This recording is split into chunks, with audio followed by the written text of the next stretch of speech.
believe. Look at us now. Tip. Ooh, Jesus. Shout out to Morning Kombat. Do you want a margarita? Yes! Fire! It's us doing what we love. But it's time to bang.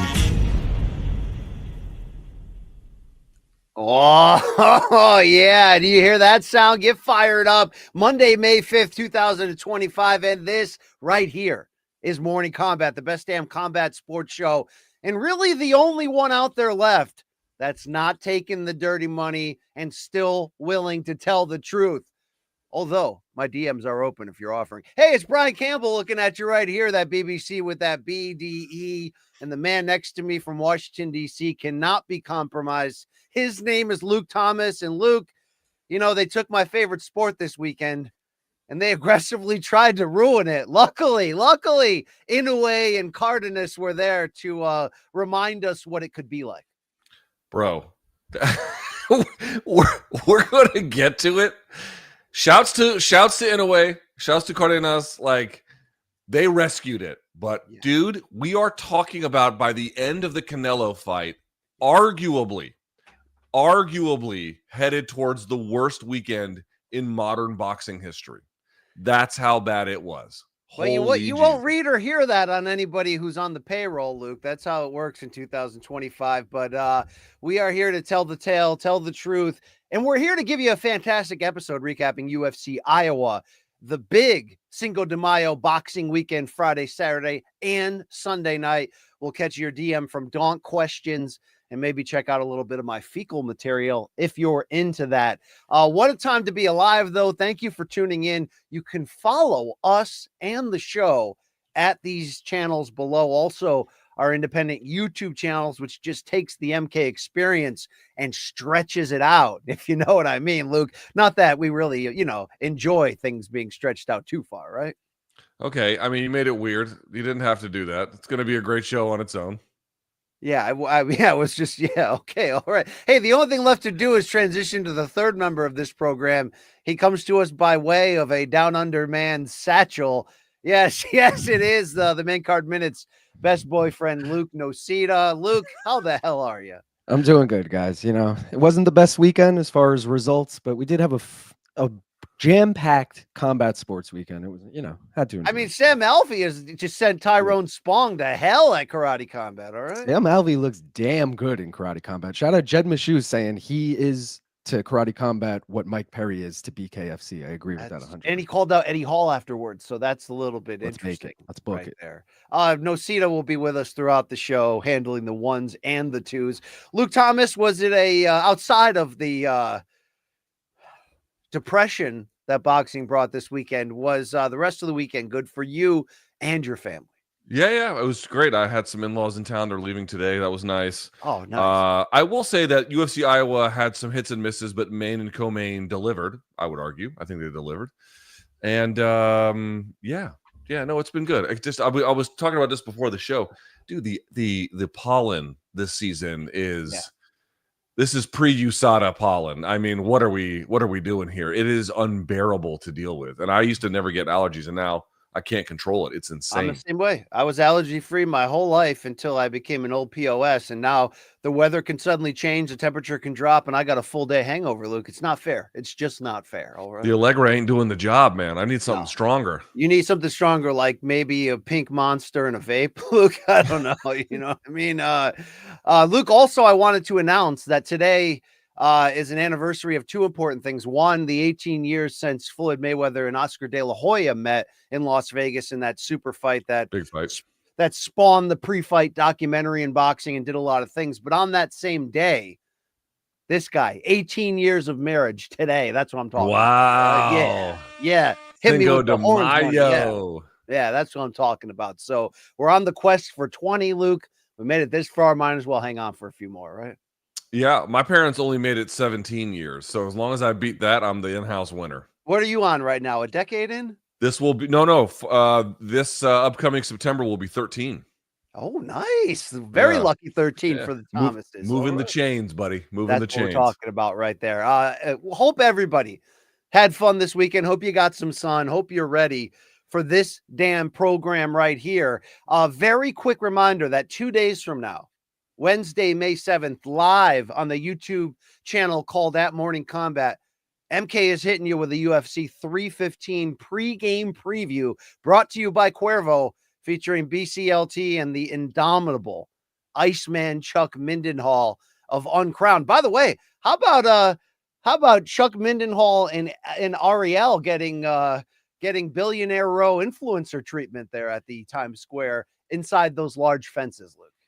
Must be nice, although they got a front row seat to some basura. I know that. Hey, not the most coveted seat in the end.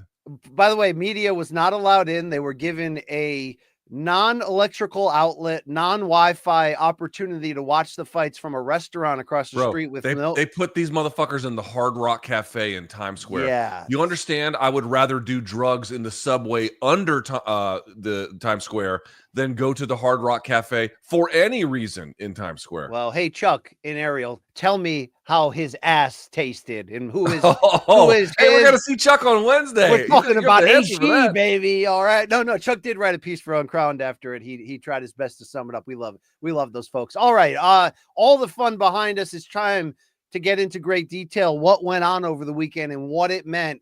Let's do it right now with topic number one. UFC Iowa was on the docket Saturday night, a fight night card in front of an area that loves MMA and was very boisterous and excited for the worldwide leader in cage fighting to arrive. And in the main event, we had a bantamweight with title positioning at stake of course, as former interim title challenger Corey Sandhagen welcomed former multiple-time 125-pound champion, an absolute badass with the red streak to prove it, Deiveson Figueiredo. In the end, Sandhagen would largely control and dominate on the ground, a second-round TKO via knee injury, of course, caused by the grappling skills of the 33-year-old Sandhagen. So, Luke, Corey continues to add wrinkles to his game. He's got 2 wins now over UFC champions. This time, he controlled every single aspect, as I mentioned, with 4 wins now in his last 5 fights.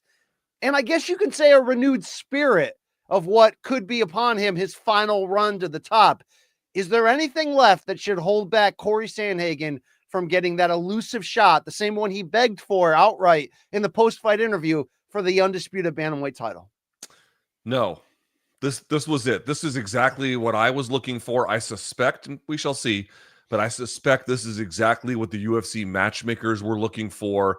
This was the best performance, I'm going to argue, of Corey Sandhagen's career, and that might be certainly debatable, and others might have a different choice, but I want to tell you, BC, why I believe that way. On Friday's MK, we talked about this. Now, you and I both had thought that Sandhagen would get the win. He was obviously the big favorite, which we thought the odds were a little bit weird, but in the end, we thought he would win, and he did. But there was one thing that we talked about on Friday's show, namely, if you go back and you look at Sandhagen's early UFC run, he just fought like he had ants in the pants. He had a certain kind of in-your-face attitude, a certain kind of like restlessness when they were announcing his name, like really just this almost a little bit mean, just short of it, but that kind of a mood. And then he would fight that way. But the problem that we had talked about was that, well, at that stage of his career, he had a lot of ability, but he would make some mistakes as a consequence. He would walk into problems and then have to rescue himself. And for the most part, he did until he met his elite peers. And then he suffered a series of setbacks. And it feels to me like along the way, he was still believing in himself, BC. But, you know, I think obviously some doubt had crept in. This was the first fight, I think personally, in years where I felt like he had a different energy all week. All week he was talking about how this time I know my skill set is ready to go. I know my skill set. This is the best chance I've ever been at being a champion in terms of like where he is in his development. He marched right out to that cage, BC. He looked exactly like the Sandhagen who was making his UFC debut, and he had an answer for everything. for everything. There was nothing that Figgy threw at him that he couldn't handle. He got hit with one big right hand. Sandhagen's always had a good chin. It didn't rattle him. It didn't deter him. He got right back to his game plan. And the part of the fight that you thought, well, maybe Figgy can give him some problems, maybe back control, maybe he's a good wrestler, that kind of a thing, and certainly submissions more broadly. It was actually Sandhagen who was able to stop all of it. It was Sandhagen who, if he wanted to escape, he could. It was Sandhagen who, if it was Figgy tying up some kind of leg entanglement, not only did Sandhagen say, you know what, I'll match you there. Now I'm going to go on the offense. Now I'm going to go push all my chips into the middle there. And in the end, that is why he won. I saw a video last night because I was looking at that 50-50 position that they were in, BC, and like how it pops your knee. Sure enough, Lachlan Giles, who's a famous Australian grappler, that has a whole series on the 50-50 guard, and he talked about that exact position. Everything Corey said was correct. If he comes up and the other person doesn't go back down, the knee pops. The entire thing he knew how to do. That Corey Sandhagen had the right attitude because he finally, it looked to me, believed in his skills because he knows they're good enough to win a title. I can't wait to see the promise of that, at least in terms of an opportunity anyway, fulfilled. Yeah, I love the command. I love like look, there's been times where like Corey Anderson, shout out to OT. Corey Sandhagen is such a student of the game and certainly has been forced to constantly evolve because of the times he's come up just short when looking for that fight, that number one contender win that's going to push him to where he hopes to be right now. But I think at times he's too much movement in there. And even though he was flirting a lot with stance switches, which were constantly keeping Figgy off guard, I felt like he minimized or brought down sometimes what he does, which is I'm just going to spam and show you that I can do it all. And he's constantly doing all of it, but not doing a lot of it at the opponent. He was focused right in, moving forward the whole time. As you mentioned, he had a counter for anything Figgy produced, especially when Figgy would try to sneak in timely takedowns. Sandhagen was very comfortable in spinning the advantage back to himself right there. And then you saw how he put together the finish. And Sandhagen said it afterwards in the cage. He's going to say it again in some sound we have from the post-fight press conference. It'll go down as a TKO win due to injury, but that TKO and the injury that happened was very calculated, and that was the plan in that situation. In fact, Corey believes this should be a submission based on how he set it up. Let's listen to Sandhagen. It was ruled as a TKO via injury, but from where I was sitting, it looked like his knee was in a messed up position with your legs in it, and then he tapped. So I feel like that maybe should be a submission ruled. You carried away. Yeah, I mean, it was like a pop submission. It was like the position's called 50-50. If you don't know how to play 50-50, you're going to pop your knee. I spun under. I went for a backside 50-50. It didn't hit. He got on top. I sat up really hard just to get on top. And if I sit up hard and you don't sit back, your knee is going to pop. It happened to TJ when I did that to him. It happened to Figgy. I heard it click really loud. So that wasn't like an accidental thing. That was like a, hey, Figgy, you're either going to sit down on your butt or we're popping your knee. And that's what happened. Did you, when he was going for all these leg locks, then did you know that, this 50-50 game is about to be open to me and this is the way I can finish the fight? Or were you just flowing in there and it just presented itself in the moment? I win at 50-50 every time against all of these guys. I trained with the guy that invented the thing, Ryan Hall, so you will not beat me at 50-50. You can attack my legs all you want. Like, those are very technical spots, and I'm very good at those spots, so you're not going to win there, At no point was I in danger. Yeah. There, but I think you were able to make it out. Are you, in your years of rolling, familiar with what he's talking about, that 50-50 game, and that he essentially backed Figgy into a corner here? Yeah, for 50-50, or folks who are actually like, especially our audio listeners who might be listening, there's a lot of different parts to 50-50, but the basic way to explain it is, imagine you're facing somebody, your right leg is wrapped on the inside of their right leg. So both people would have their right legs wrapped. And so their foot is going to go to the outside of your hip, and your foot's going to go to the outside of their hip. Now, of course, there's much, much, much, much more to it, but that's a basic way to understand that 50-50 position. There's a lot of attacks, backside 50-50, what he's talking about is inverting under to go for a heel hook, essentially facing the back of them after you invert. He didn't get it, so he came back the other way. So he inverts to go to the back for the heel hook. He can't get it, so he goes back to the front, and then he comes up. Figgy doesn't go back down when his knee is facing the outward direction. So it just ends up, imagine taking a sponge a little bit and then turning it to get the water out of it. That's essentially what happened to his knee. Not quite a press out, but more of a bit of a turn based on the direction of the knee. That's what he did, dude. That's all intentional. It's 100. It doesn't look like it necessarily in real time, but did he know that Figgy wasn't going to go back down, BC? No, he didn't know that. But when he came up to reassert top position, basically he's offering Figgy a choice. You can go back down and now I'm going to get on top, or you can not go back down and I'm going to shred your knee. In fact, BC, I mentioned that Lachlan Giles video. In that video, when Lachlan talks about the scenario, he actually says explicitly, if you're fighting someone in 50-50 and they come up, he goes, I actually recommend you go to your back and give them the reverse, let them get on top. He goes, because that's a lot better than shredding your knee. He actually says it outright. And so you see Figgy not do it. And he paid the that's what I'm saying, dude. Anything that Figgy tried to throw at him, he either neutralized or had an answer for. He was simply better, basically everywhere.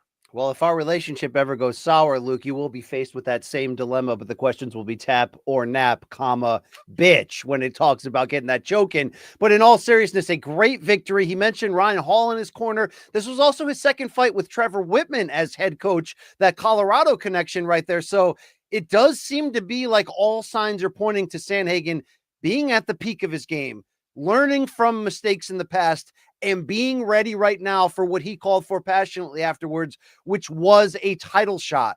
I'm going to tee you up after we hear from Corey one more time. Here's Sandhagen making that case for the title shot next after Merab and Sugar Sean meet up very shortly in a rematch. You said you wanted to come into this fight and prove that you're at the top of your game and that you're ready for these title opportunities. You did that. You were a very dominant victory over Deiveson. Do you hope, or have you spoken to the UFC since you've left the cage 2 minutes ago, that you might be able to slide in as a backup for Newark? I haven't talked to him. Me and my agency are going to talk to him, see what's kind of next. I think I deserve the title shot next regardless. You know, I mean, who else is there? Umar just fought for the belt, lost. Jan is coming off of a win, but also lost to both of the guys that are fighting. So I don't know how exciting that would be. And then I finished Figgy in a round and a half. Jan didn't finish Figgy. Jan got dropped by Figgy. Figgy, I think, maybe hit me one time. So I showed that I'm better. I showed that I'm the best guy, and I deserve to be next. There is a chance, and listen, we're talking about down the line here, but there is a chance, let's say these guys fight in June and they maybe won't fight again till the end of the year. Is that a potential that you would just sit out and wait that long for the opportunity, or would you want to stay active and keep going? If it's the belt next, I'll wait. I'll wait. I don't know how long, but I'll wait. If you could draw it up in your mind, obviously you don't think there's a bigger fight if Sean wins than you and O'Malley fighting for the title, but is there something really intriguing about fighting Merab because of how dominant he's been? Do you have a preference? They're both pretty exciting, but to not be boring, I guess my answer would be me and O'Malley, because that's what the fans want to see. So, Luke, I love that he said he would wait. That's the right call right now at 33 years old. What do you make of this dilemma that matchmakers at UFC will have from this standpoint? Petr Yan defeated Sandhagen head-to-head in an interim title bout, but as Sandhagen mentioned, Yan has losses against both O'Malley and Merab. Corey has yet to fight either guy and has won 4 or 5 overall. Who deserves it more next when you put it under that spotlight? Yeah, I mean,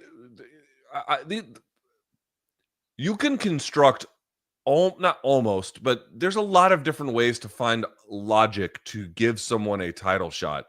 But the longer you're in this business, the more you realize that some of that stuff, is just people wish casting. Here's the simple reality about this. Jan was a former champion and has had, a lot more opportunities to contend for a title, including title shots, even when he wasn't champion, than Sandhagen. Now, that's not a reason to not give Jan a future opportunity. But if you're the matchmakers, you have a fresh contender that has not had a title shot before. And as a consequence, that freshness, especially against this current guy, Merab, who's basically just blown through the division at this point, with the exception basically of Sandhagen. That makes him a lot more attractive. And I'm going to say it one more time. You're also making a decision about who you're selling this product to. And UFC is a worldwide audience for sure. But if pay-per-view still means something, that means guys who appeal more to an American and / North American audience are over time, in some cases, going to get preference.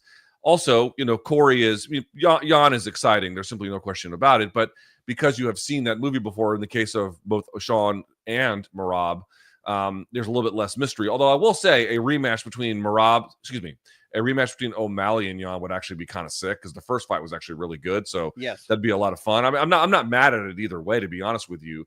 But people arguing, well, Corey has a loss to Jan and they have the same kind of win, he should still have a little bit of a lead on terms of who gets the shot. That is not technically incorrect in terms of how we're sorting meritocracy, but who gets awarded prizes, and by that I mean, opportunities in the sport, is a question that is partly meritocratic based and partly salesmanship based. And when you look at it through that lens, Corey is a much stronger choice than Jan, and much likelier to get an opportunity for that reason. Not a lock, BC, not a lock, but I would say the leader in the clubhouse. Yeah, if we go to UFC Leningrad, we might see Jan in here, but No Mercy Petr Yan took to Twitter in the past 24 hours and said, we can find out who deserves it more in July. Same place. No more short notice excuse for you, son. This was him talking to Sandhagen. He also added, Corey, you were good yesterday, but don't forget this fight, having a picture of their first meeting. And he said, the only one who deserves a fight for the belt. He's talking about himself. But Luke, we have seen Jan in Twitter exchanges with Umar Nurmagomedov, who's coming off a defeat to Merab for the title. I would think Jan versus Umar is the perfect fight. So yes, let's give Sandhagen the next shot at the title. Yeah, Jan versus Umar is fantastic. I mean, if Sean O'Malley loses and they want to run that one back, that would also be kind of sick. There's just a lot of good fights you can make. But also just kind of remember, it's like, it's not just that Sandhagen hasn't gotten a shot before. It's that if you're a believer in Merab, crossing Sandhagen off of the list, again, if that's your perspective, is actually pretty important for like generational completeness, right? Rather than just rerunning another one you've seen before in Jan. Also, BC, if you did Sandhagen versus Jan, again, fine fight, great fight. But now you're killing off a contender in a world where Merab might beat O'Malley, and now you really have nobody. Again, for all these reasons, salesmanship plus meritocracy, which is really the true formula of how pay-per-view fights get awarded, at least most of the time, Sandhagen is your top choice. Yeah, totally understandable in that case. Let's talk about the 37-year-old Figueiredo. We have video of him exiting the cage. He needed assisting walking after that knee turn.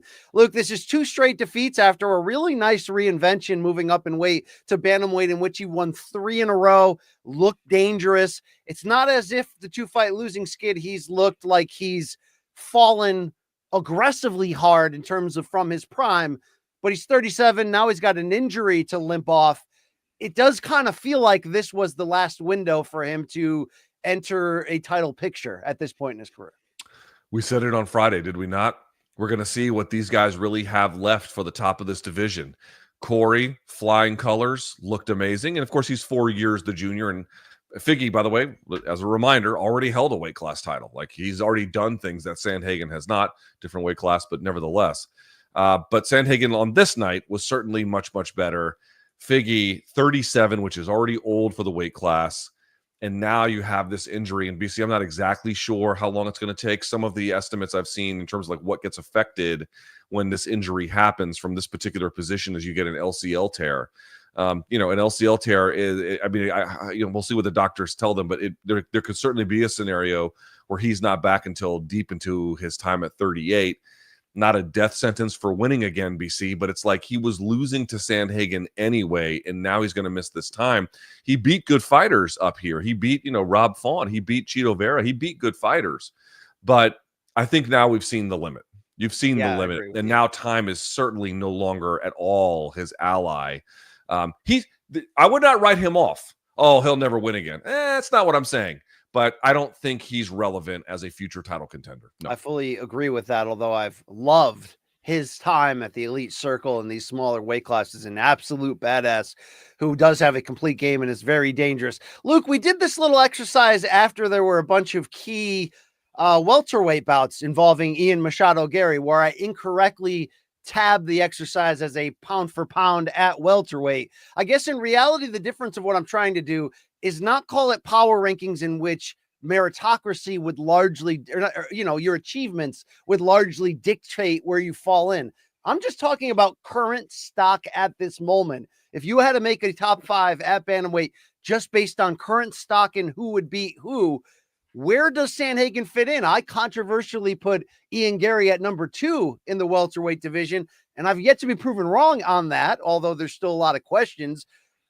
Is Merab the best bantamweight in the world right now in terms of who would beat who head to head? Where do you sort of see it at the moment? I think until he's beaten, we have to respect Merab. You Sure. know, I do think Corey could beat him in more than just a generic saying that kind of way. But, gun to my head, we owe Merab respect. So I'm going to give it to him. I'll put Umar 2. I'd probably That's the answer. That's it. Yeah. That's the one. You nailed it, Luke. Yeah. You've already won. We can go. We can move Okay. on. You've won. I think after that's a little more interesting because people were asking like, what about Sandhagen and O'Malley, which could be, by the way, I mean, if that's the fight that we get, holy shit, that's going to be awesome. But the thing is, like, I might pick O'Malley over him only because I think O'Malley is more well-rounded, especially after Saturday, dude. Like, look how good he is. So then where does so to me, it's Merab, Umar, and then you have to decide where Sandhagen, Jan, and O'Malley kind of all fit in that next space. And I don't really know how to answer. I got Jan at 3, Sandhagen at 4, O'Malley at 5. And I know I'm heavy. I'm hella critical here. It's not like O'Malley got knocked out when he lost the title and he was hurt. So that's why we're having a rematch in some ways. You can loosely connect those dots, but I don't know, Luke. That's just where I feel right now. We'll see how it all plays out. Luke, let's transition here. And we know that we're going to be doing some UFC 315 talk in just 2 days. And there's plenty of reason to get hyped for the UFC's next pay-per-view offering.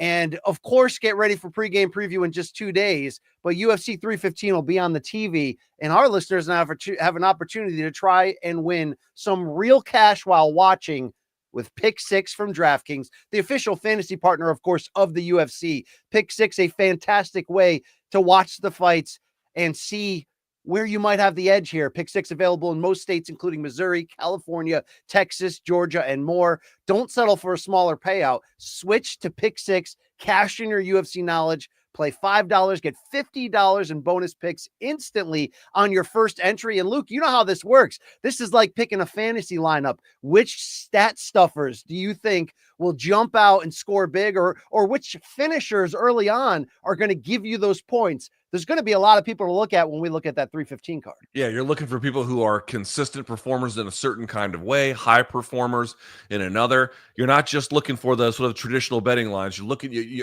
This calls upon a little bit of if you're an insider in terms of a fan who pays attention to all the little details. This is calling upon that. So here's what you're going to do, everybody. Pick 6 from DraftKings is the most fun way to play fantasy sports. Download the DraftKings Pick 6 app now and use our code COMBAT, that's combat with a K, for new customers to play $5 and get $50 in bonus picks. Better payouts, bigger wins, only with Pick 6 from DraftKings. The crown is yours. Gambling problem? Call 1-800-GAMBLER. Help is available for problem gambling. Call 8887-897777 or visit ccpg.org in Connecticut. Must be 18 plus. Age and eligibility restrictions vary by jurisdiction. Pick 6 not available everywhere, including New York and Ontario. Void where prohibited. 1 per new customer bonus awarded as non-withdrawable Pick 6 bonus picks that expire in 14 days. Limited time offer. Terms at pick6.draftkings.com/promos. Yes, thank you. And we're fired up for UFC 315. I have an interview, in fact, with Bilal Muhammad, the headliner and welterweight champion, on my BCX personal channel. You can check out on YouTube. We will have the pregame preview with Chuck Mindenhall in just 2 days, and we will be hanging out with our friends at Cuervo. And now is a good time, by the way, to remember where tequila's story actually truly began. In 1795, Cuervo invented tequila. And since then, Cuervo has stayed true to its roots, the same family, the same land, the same passion. 230 years later, Cuervo is still there in every pour, in every margarita, and every celebration. So enjoy the tequila that started it all. Cuervo, the tequila that invented tequila. ProximoCuervo.com. Please drink responsibly. And don't forget, pregame preview 3:15, 11 a.m. Eastern, donks, at Morning Kombat on YouTube and live from the Meadowlark Studios. Luke, transitioning to topic 2 brings us back to UFC Iowa, where Bo Nickal and everybody else fought.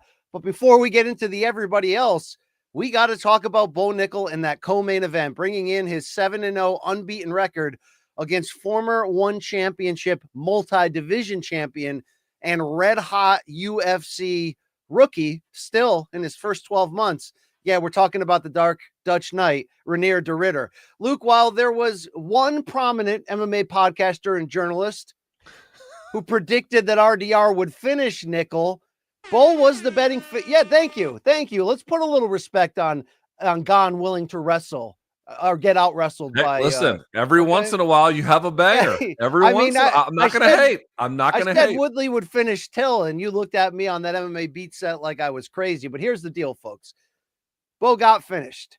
And since that happened, he's become a veritable piñata for those on MMA Twitter as a bust, as someone who didn't fight enough, maybe doesn't care about the sport enough.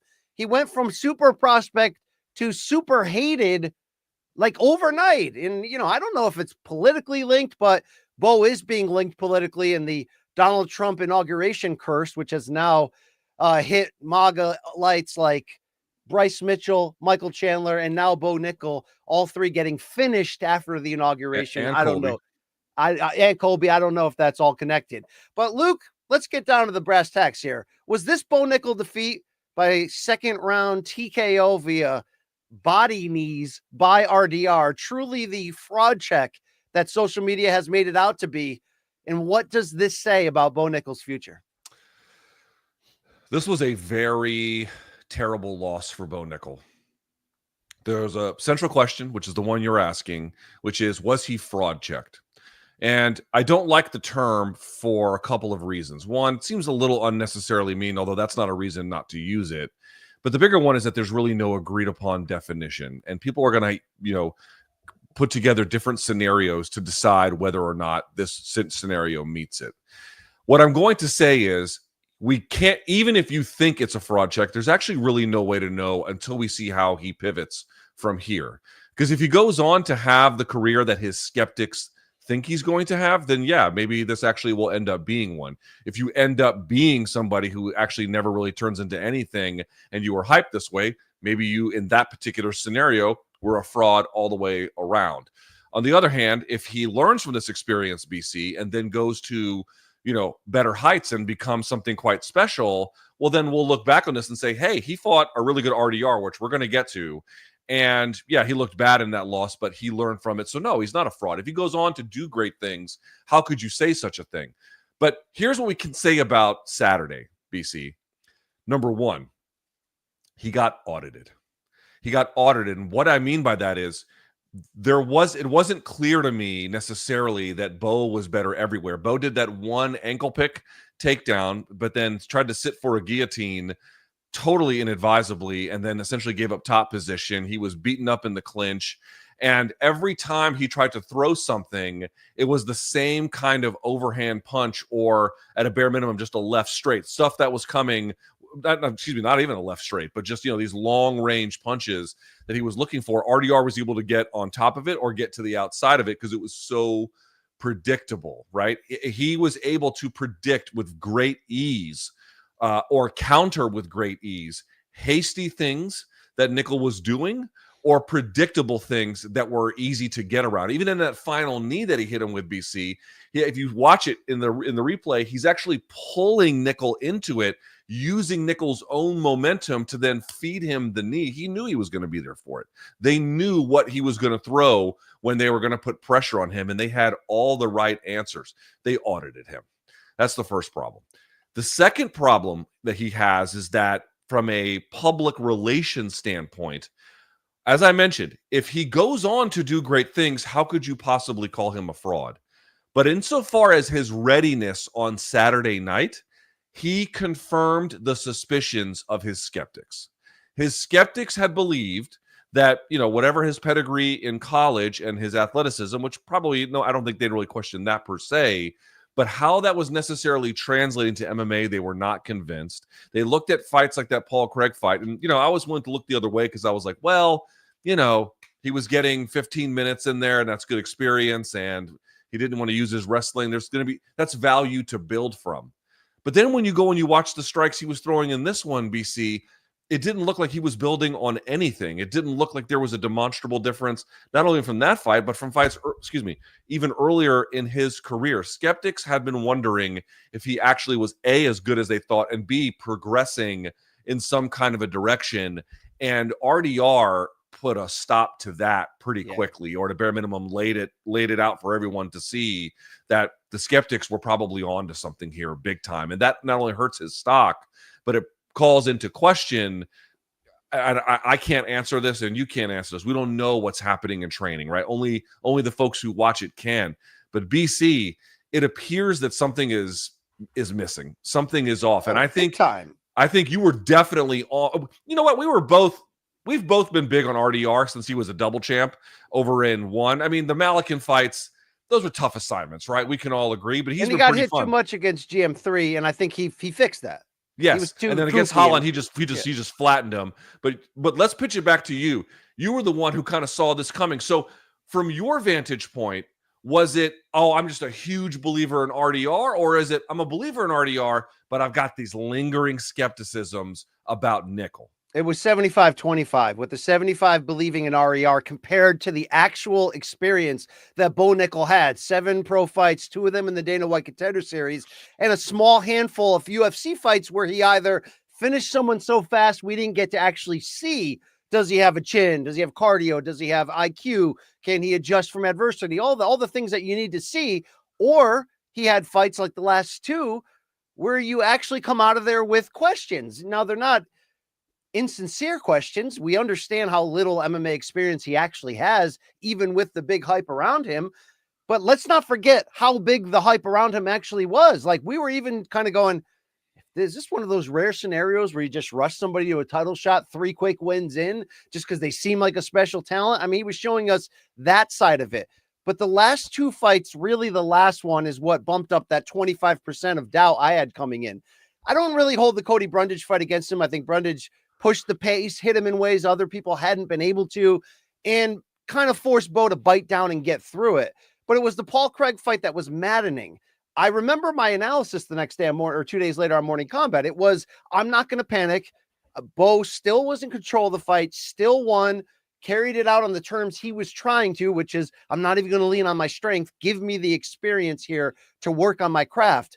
But I can't lie to you. I had 25% doubt on him coming in because of the interviews he gave after that, where it sounded like he didn't understand the concern of the general public, of the why wouldn't you lean in your strength in a fight that's close to make sure that you win it, or just it just felt like he was disconnected. That's the term I used last week. He was disconnected from the reality of the situation.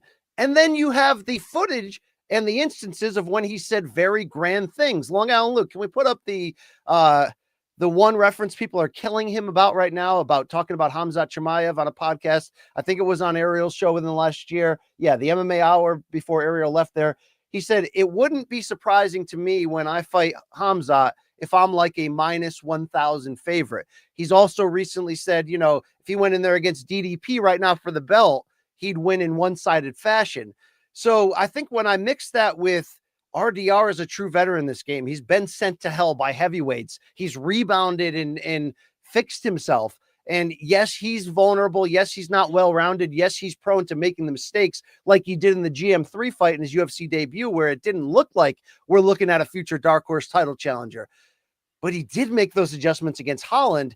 And I just didn't have any form of foundation to sit on with confidence that Bo, now that he's at a level where it's not just my A plan, my athleticism, my ability to almost Ronda Rousey you, get you directly where I need you to be to finish you. Once you lose that, when you step up in weight, you need more. I questioned if he had that. It turns out he didn't, But my biggest surprise, I guess I want to say, is how aggressively the fan base turned against him. I mean, Venom. No, I told you. No. Let me close. Let me close with this. I think you laid out perfect reasons why they were mad, but I think you missed maybe the most important one that might have been the thing that turned it so aggressively negative, was he's getting Brock Lesnar comparisons. And it's Brock Lesnar, after the surgery, when he just like you hit him once hard in the face, the fight's going to go in your direction. He's going to fall apart. Like, fans are questioning now, based on how much he sort of self-combusted there in the finish, whether he's really about this game when it's not him delivering him being the front runner and dominating, and whether he has the toughness or want, because I think a lot of people are taking his inactivity and saying maybe he doesn't have the passion to get in there and improve and fight 6 times a year like a hot prospect in his spot might want to, or should have in a lot of ways. And I look when they see him effectively quit from strikes that you wouldn't think would break him against a guy who you're not expecting to break him at all in the striking department. I think that's the thing that brought out the frauds. What's that yardstick, Luke? Is it called a hoe? Look, if you ever put 2 hands around a hoe, that people are coming. Buddy, I've put my hands around a bunch of hoes. Alley. I mean, look, you got to admit it. The fact that he couldn't that the first sign of legitimate. I disagree with this. I disagree with this. And broke, dude. I disagree with this. Now, I agree with the part you said before. I mean, I did. Again, you all the credit to UBC. You saw this one coming. Salute. You got a good one here. But I did say on Friday, and you and Long Island Luke disagreed with me. I'm like, dude, the fan base, like there's like seething resentment about this guy. And that's what I think you saw after he lost, for the reasons you articulated. Some of the comparisons were kind of nuts. And it led to all kinds of pushback. They just don't like the UFC favoring somebody, and then they start to doubt whether or not they are deserving of that favoritism, which is weird because MMA fans used to kind of like this. They used to like it when they did it for Paige Van Zandt. They used to like it when they did it for Sage Northcutt. Hell, they loved it when it happened for Conor McGregor. And as I remind everybody, for folks out there who think Conor McGregor didn't get numerous instances on his rise up of favorable matchmaking, you're out of your fucking mind. He absolutely did. The difference was he made good on it. He took it and was like, thanks for the assist, to the point you raised. Here comes the alley-oop. He didn't mess it up at all. And so that turned him into a legend as a consequence for his fighting exploits. But this was, the resentment for Bo was kind of easy to see coming. Here's what I will say, though. My problem is this. We should talk about the fight a little bit, BC. Sure. Here was my problem. Let's talk about the strikes that Bo was throwing. Constant wide hooks. I like the overhand elbow, the short overhand right elbow. That he had a couple. And again, he had that one Uchimata, which turned RDR, and then he ankle picked him over. That was nice. That was sick. Like job well done. Obviously, he can wrestle. But he didn't make much use of it. And here's the problem. Number one, he sits for the guillotine. I'm so glad you brought the Rousey comparison. Rousey was like this lightning in a bottle moment where she would throw these women and they didn't know like literally what way was up. And then she'd armbar before they even had a chance to do anything, because she was taking like that judo style of competition into fighting, and it was electric. But then if you stopped that, there was nothing. Like, she completely fell apart. Take a look at Amanda Nunes, take a look at Holly Holm, whatever. Bo sitting to the it's a low fighting IQ move to do that. Or even if it's not, it's certainly the result of somebody who is not experienced.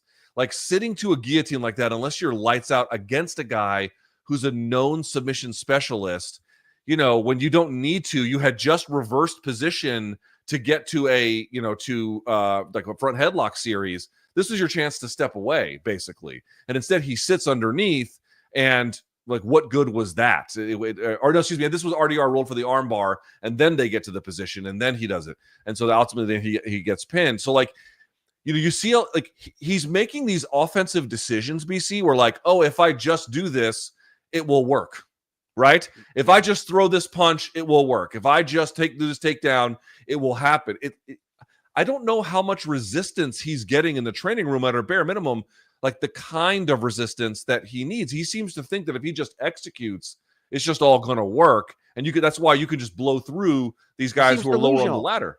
To illustrate what you're saying, he seems delusional. It was the same thing I thought in the aftermath of the Paul Craig fight. Yes. He just didn't seem to have a full way of illustrating and explaining why there was criticism against him. It almost like, no, I've got this.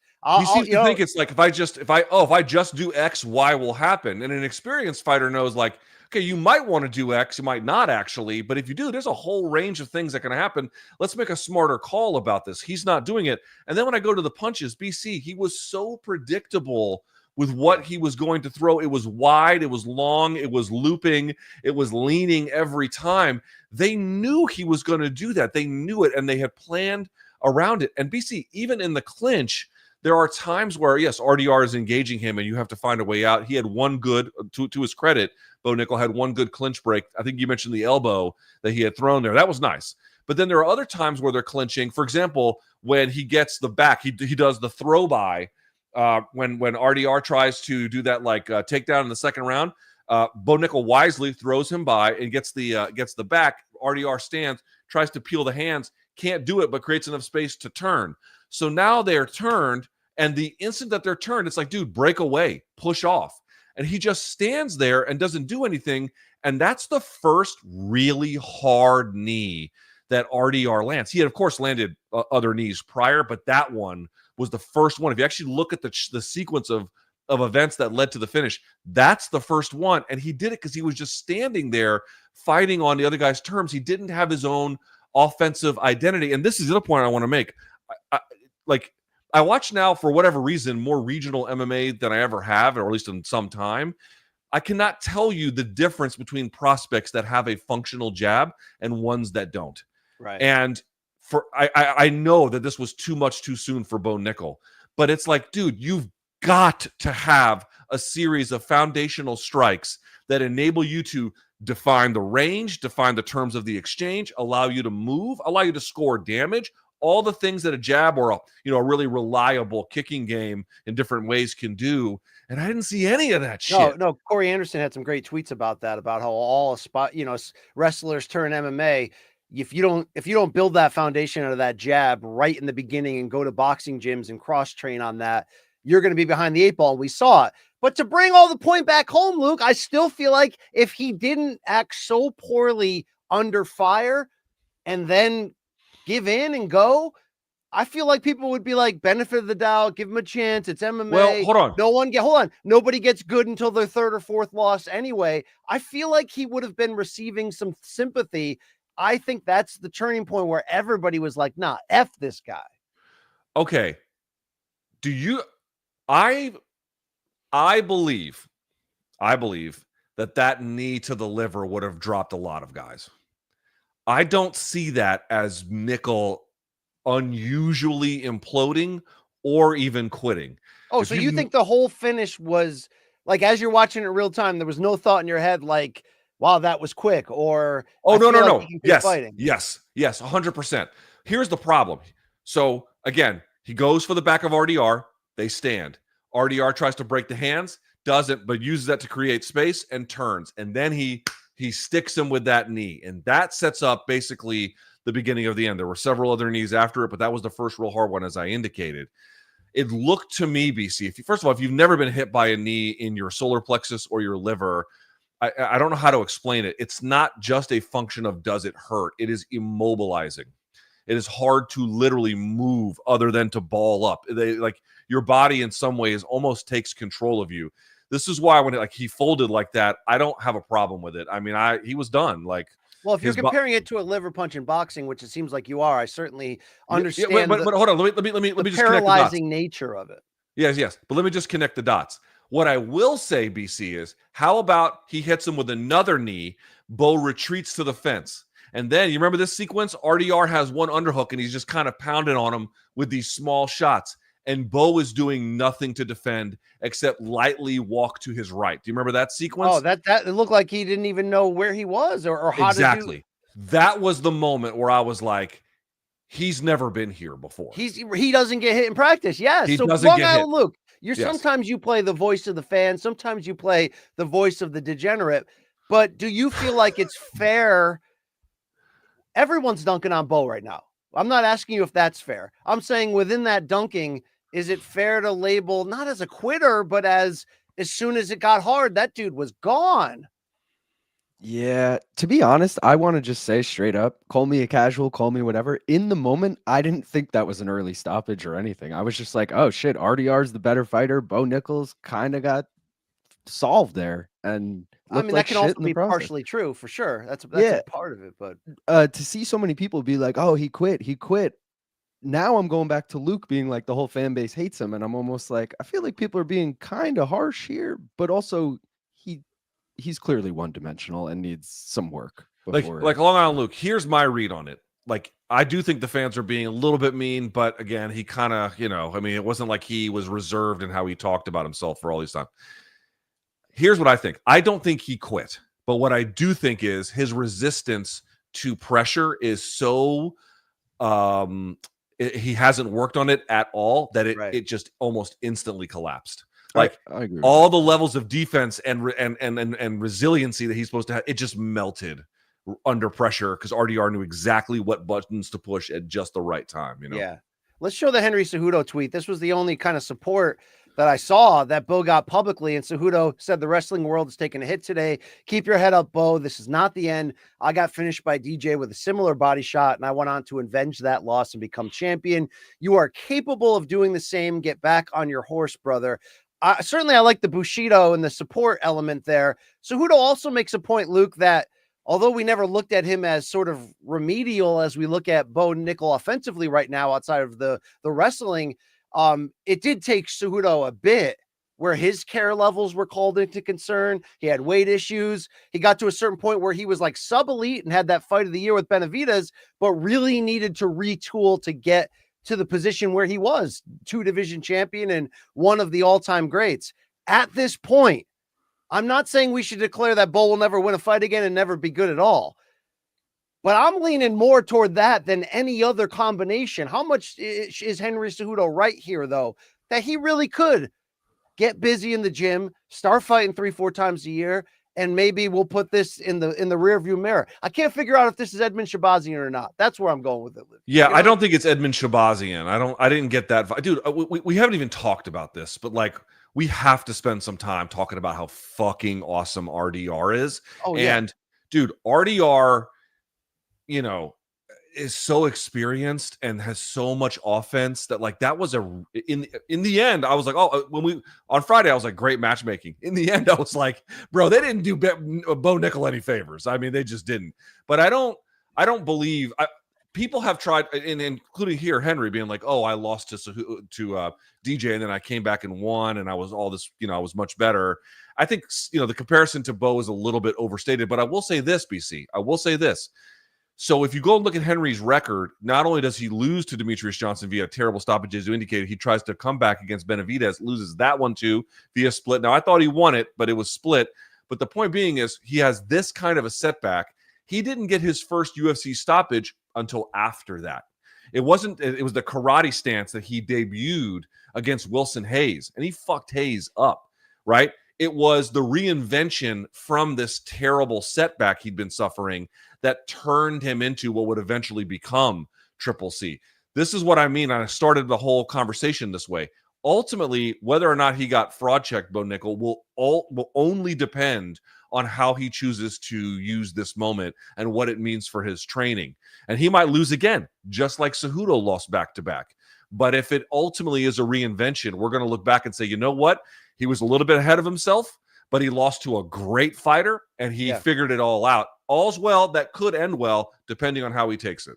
Well said. Let's go to that RDR full screen graphic. This is what he has accomplished in 6 months as a UFC fighter. Submission win over Gerald Mearshart. First round submission win over Kevin Holland. Second round stoppage of Bo Nickal. That's 6 months. Luke, he has gone from people going, who is that guy, to us going, he's at least a dark horse title challenger. But is he showing you, Luke, that he could be on his way to like absolutely legit knock on the door? He could be, is it 1 or 2 wins away? Where are we at right now in this arc? I don't know exactly how far he is away, but not far. I think 2 wins, maybe 3 at the most, but I don't think they're going to do that. I think they're going to let him have a couple of, top 5-ish, top 7-ish wins, and that might be enough to get the job done, depending on how things go. Dude, what a breath of fresh air he is, huh? Yes. Like, this is so great. He's got a great tan too. I mean, you got to give him that. I mean, Florida's doing him some wonders. He didn't get in that tan in Rotterdam, I can tell you that. But he is such a nice addition to the middleweight division. He's a nice addition to the sport. And BC, to the UFC more broadly. This is what I love about him. He had offense everywhere. Everywhere. There was nowhere Nickal could hide. And that's what Nickal didn't, I think, understand about the Paul Craig fight. It's like, you have places to hide in this fight where he can't touch you and you're not really touching him, but there's no danger coming your way. Dude, what did RDR do? Whoosh, right up to his face. And both rounds. And absolutely took control of it. He goes for submissions. He goes for sweeps. He's got dynamite knees in the clinch. He'll strike with you at range. He's got good finishing instincts. Obviously, need I say more about his submission prowess? Dude, what a fun addition. Credit to the UFC on this one, right? Because they passed on Saladin Parnasse and they passed on any number of other prospects. You're like, dude, what's going on here? Well, they didn't pass on RDR. He is breathing life into, there's fun at the top of middleweight, but he is a welcome addition at a bare minimum, and he is fun, and he wants the smoke. What more are you asking for this guy? And I'm glad you said it, BC. I would be very surprised if he doesn't contend for a title. How soon? I don't know, but I think he will. I mean, look, he's making big moves, and I think here's the clear change for him. When I used to interview him when he was with One, he would speak very directly about his path. And, he had big goals. He wanted to be a 3-division champion in One. He wanted to go up to heavyweight and beat all those guys. And after, especially the first match with Malakoff, when he just got beaten, I mean, like a drum, he was really humbled by that. When I interviewed him ahead of his UFC debut, he talked about really that was the turning point moment in his career where he had to get back to reality. So when he talked about coming into this UFC run, he was telling me exclusively, I'm just going to have fun. I'm not going to put any pressure on myself in terms of where I'm going. Yeah, I want to fight for a title, but if I don't get there, that's fine. I just want to go out there and have fun and be with a top flight organization. Dude, maybe it was that switch to not caring as much that's put him in this position. He took fights on short notice. He's got 3 wins in 6 months. And now he had a pretty damn good call out. Here is RDR after the fight at the press conference saying who he wants next. So after the fight, you called out Sean Strickland. I mean, that's obviously an interesting guy to call out and bring into your life because you're probably going to have 3 months of abuse and hatred towards you. What is it about the Sean Strickland fight that entices you so much? I think I might be regretting it in a little bit, But now, as I said in the cage, this was the best American wrestler. Let's do the best American striker. I like Sean. He's a funny dude. He's a real character. And he's top 5, right? What ranking? 3, 4? I would say so. And I think it's an interesting matchup. Style-wise, he has a very good jab. I don't think my jab is too bad. I would like that fight. I would really like that fight. Do you have a timeline for when you would like to do that fight? Next week, Montreal, baby. Let's go. Congratulations on the win there. Luke, just sometimes you got to say fuck it and just go for it, right? It's kind of what he's doing. Don't you think, though? I mean, the one impediment to this would be that does the UFC want to punt on Izzy Strickland too? That's a big fight. At least promotionally, it's a big fight. They're not going to skip that. They're not going to skip that. That's a big fight. So that's what he's kind of up against. But nevertheless, I mean, I was looking to see when that GM3 fight, it was in November. I was going to say to myself, Jesus, could you imagine if he did all of this? I know it's 6 months, but could you imagine if it was all in 2025? He would be like already a lock for fighter of the year or something. It's just an insane, run that he's on. Either way, I don't even care what is next as long as it's some kind of escalation. Dude, give him Fluffy Hernandez. Give him Brendan Allen. Any of these fights are freaking awesome. Make it, because he is a guaranteed deliverer. Would you hate him against a Vettori who's on kind of coming down at the moment? I mean, nope. I don't know if that would now that one I wouldn't hate it. I don't know if that's the best choice, but I wouldn't hate it. Yeah, I agree with you on that one. Good stuff, Luke. We spent a lot of time on this co-main event, probably for rightful reasons, but we do have to mention a few other things that happened there. Jeremy Stephens tying Clay Guida's UFC record with 19 losses, even though he got main card treatment, got a big pop from the crowd, fought like a badass through head kicks and blood. but would fall to Mason Jones. Now, this is Stevens falling to 1-9-1 in his last 11 MMA bouts. In hindsight, are you okay with him getting like the hometown victory lap? He was in this fight, but that's a gaudy bad record now with 19 all-time L's. Right yeah, I there. mean, this is one of those ones where like I think I can definitely look the other way this time, right? Yeah. It's the Iowa thing. He's been there for a long time, or was there a long time, and also like when they were exchanging on the feet, particularly in the second round, BC, he was giving Mason Jones some problems. Yes. I mean, again, I've seen the scores 30-27 across the board, but like Jones took that fight to the to the ground in the third round for a very particular reason, and it's fine, but like. Stevens, you can see why he's still got a lot of life left if he's boxing Jose Aldo or doing BKFC. I think he's still a very viable competitor. But to the point you raise, in MMA at this level, it doesn't make sense anymore. Luke, we never talk about strawweight Jillian Robertson, but we might want to start. She retired Marina Rodriguez on Saturday by second round TKO. She's also improved to 6-1 since 2022.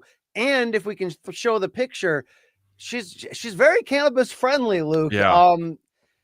I mean, look, this division has seen better days, but she's kind of becoming a refreshing story in there, is she not? I didn't see this one coming. I'll just be honest with you. I didn't see it coming.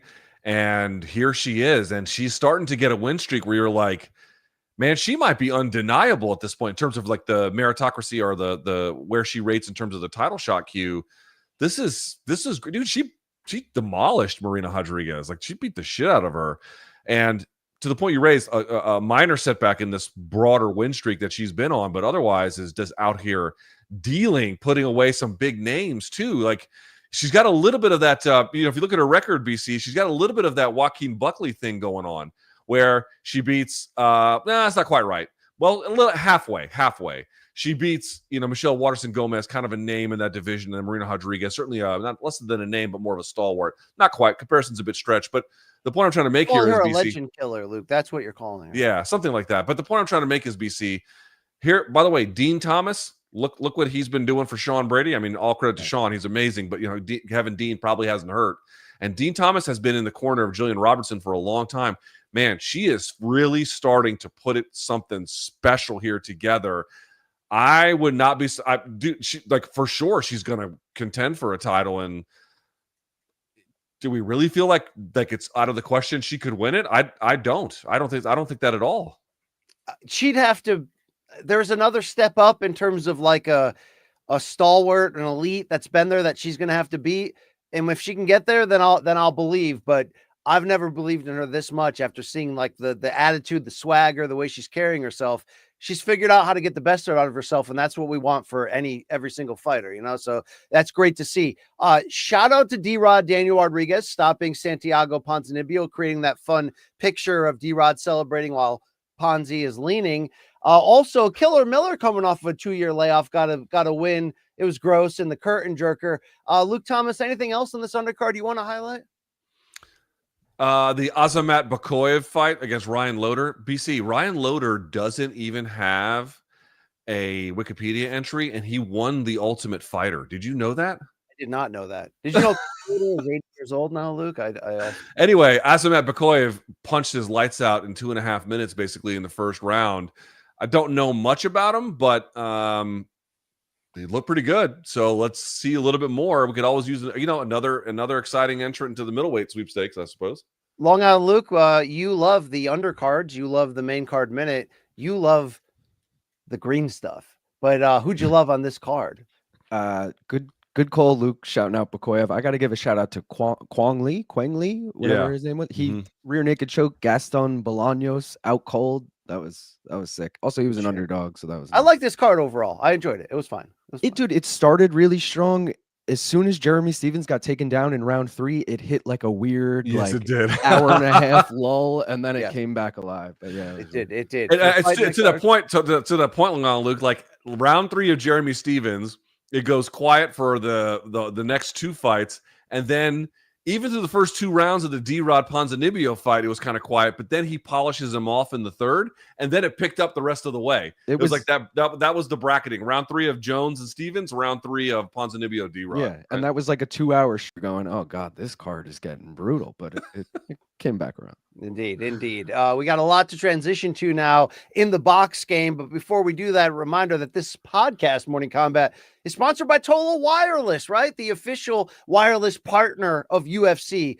When you're streaming the fight or sharing those takedown highlights, you need a wireless provider that keeps you close to the action. With Total Wireless, you're covered by the Verizon 5G network. So you don't have to worry about connections being knocked out at the biggest moments of the fight. It's not something you can usually say about a wireless provider, but Total Wireless really has your back. They're in your corner every second of the day, so you never miss a thing. They keep you covered, by the way, for just $25 a month with 4 lines without sacrificing the essentials like speed. With Total, you get unlimited 5G data so you can stay ahead of the action and keep up with every knockout. Ain't that right, Luke Thomas? No doubt about it. Total Wireless also understands you can't afford surprise blows any more than your favorite fighter can.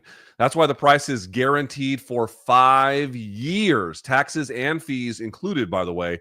The best fighters don't make it to the octagon alone. They have all-in support along the way, and it shouldn't be any different for you. So here's what you're going to do. Visit totalwireless.com or visit your local Total Wireless store to learn more about how Total Wireless can be in your corner. 5G access requires a 5G capable device and a 5G service area. Monthly rate on the total base 5G unlimited plan for new subscribers applies only to the monthly rate to your plan. Additional terms apply. See website for details. Luke, it's time to let Total Wireless be the Pat Barry in your corner. You know what I'm talking about? If it makes me a champion, that's what I'm going to say. That's what I'm going to say. You're the mother effing best, Luke. You're the best. All right. Hey, let's go to topic number 3. Although shout out to Naoya Inoue and Ramon Cardenas on Sunday night's Top Rank card, which I don't know if saved the weekend is the right verbiage, but gave us something to enjoy and talk about on what was otherwise a monstrous bust for Cinco de Mayo and the ambitious plans, at least in this weekend, of Turki Al-Sheikh. 1 week after Turki kicked off his new The Ring series after buying Ring Magazine and, refurbishing the brand to a much greater height, when we saw Chris Eubank and Conor Benn give us the fight of the year, Turki brought that ambition into this weekend, but he didn't have the same results in this multi-continent 2-day fest that was Friday in Times Square, and then Canelo Alvarez leading the charge on Saturday in Riyadh. But there were a lot of issues here. Mostly 3 of the 6 worst or most boring fights in CompuBox history happened on Turki Al-Sheikh cards on back-to-back nights. 3 of total combined punches thrown, the fewest, including the number 1 all-time of a 12-round bout, Canelo versus William School, and Canelo also, by the way, in a single performance, throwing the least amount of punches in 12-round CompuBox history. So, Luke, we saw lack of urgency. We saw multiple star fighters see their marketability kind of plummet, at least for the minute.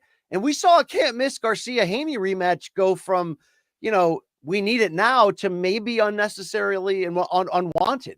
So from the debacle of the Times Square being contested behind big fences with billionaires on the inside and influencers, to Canelo's school going on at 6 a.m. local time in front of less than 4,000 people in Saudi Arabia, how would you grade as a whole what has typically been boxing's biggest weekend of the calendar year after what we saw the last 3 nights? F. Whoa. F. Whoa. F. That's not even on an Inoue curve. I'll give that single. Okay, here's what I'm going to say. Inoue Cardenas, I'll give an A2. I'll give it an A2. But that's how bad the first 2 nights were. They're so bad that I can respect. Like, if you guys didn't see the Inoue fight last night, it's fucking great. Like, go see it. He gets dropped in the second and then rallies is a strong word, but then kind of surges late. And then basically just ends up, having a bombing on the guy. But there's drama the whole way through. It's fantastic. But that's how bad the first, like literally, I'm telling you this, folks. Arguably, for Friday and Saturday night, or at least if you're just counting even Saturday night, arguably one of the worst weekends in modern boxing history, if not the worst.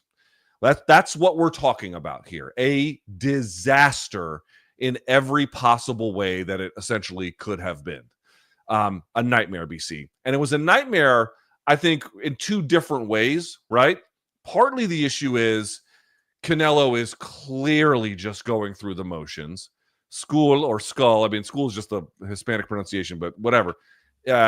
He had no belief he could win, and it was obvious from the get-go. He thought he was winning, Luke. That was the problem. He thought he was winning. He claimed he thought he was winning. He wasn't winning, dude. I don't mind hit and not get hit fighters, but in his case, you have to hit. It's not good enough to just not get hit. And he wasn't doing that. And that was, to me, driving me absolutely insane. And Canelo, BC, I don't know if he's finished. I know maybe that's a little bit of a strong word, but well, I'm going to ask you specific questions about that in a second. Okay. I wanted to kind of put a wrap on. But overall, what was supposed to be a weekend that kind of highlights both the Mexican American contribution to boxing, but highlights boxing more broadly. To me, BC, it did a little bit the opposite. They created a series of events that pulled boxing out of the context in what makes boxing special.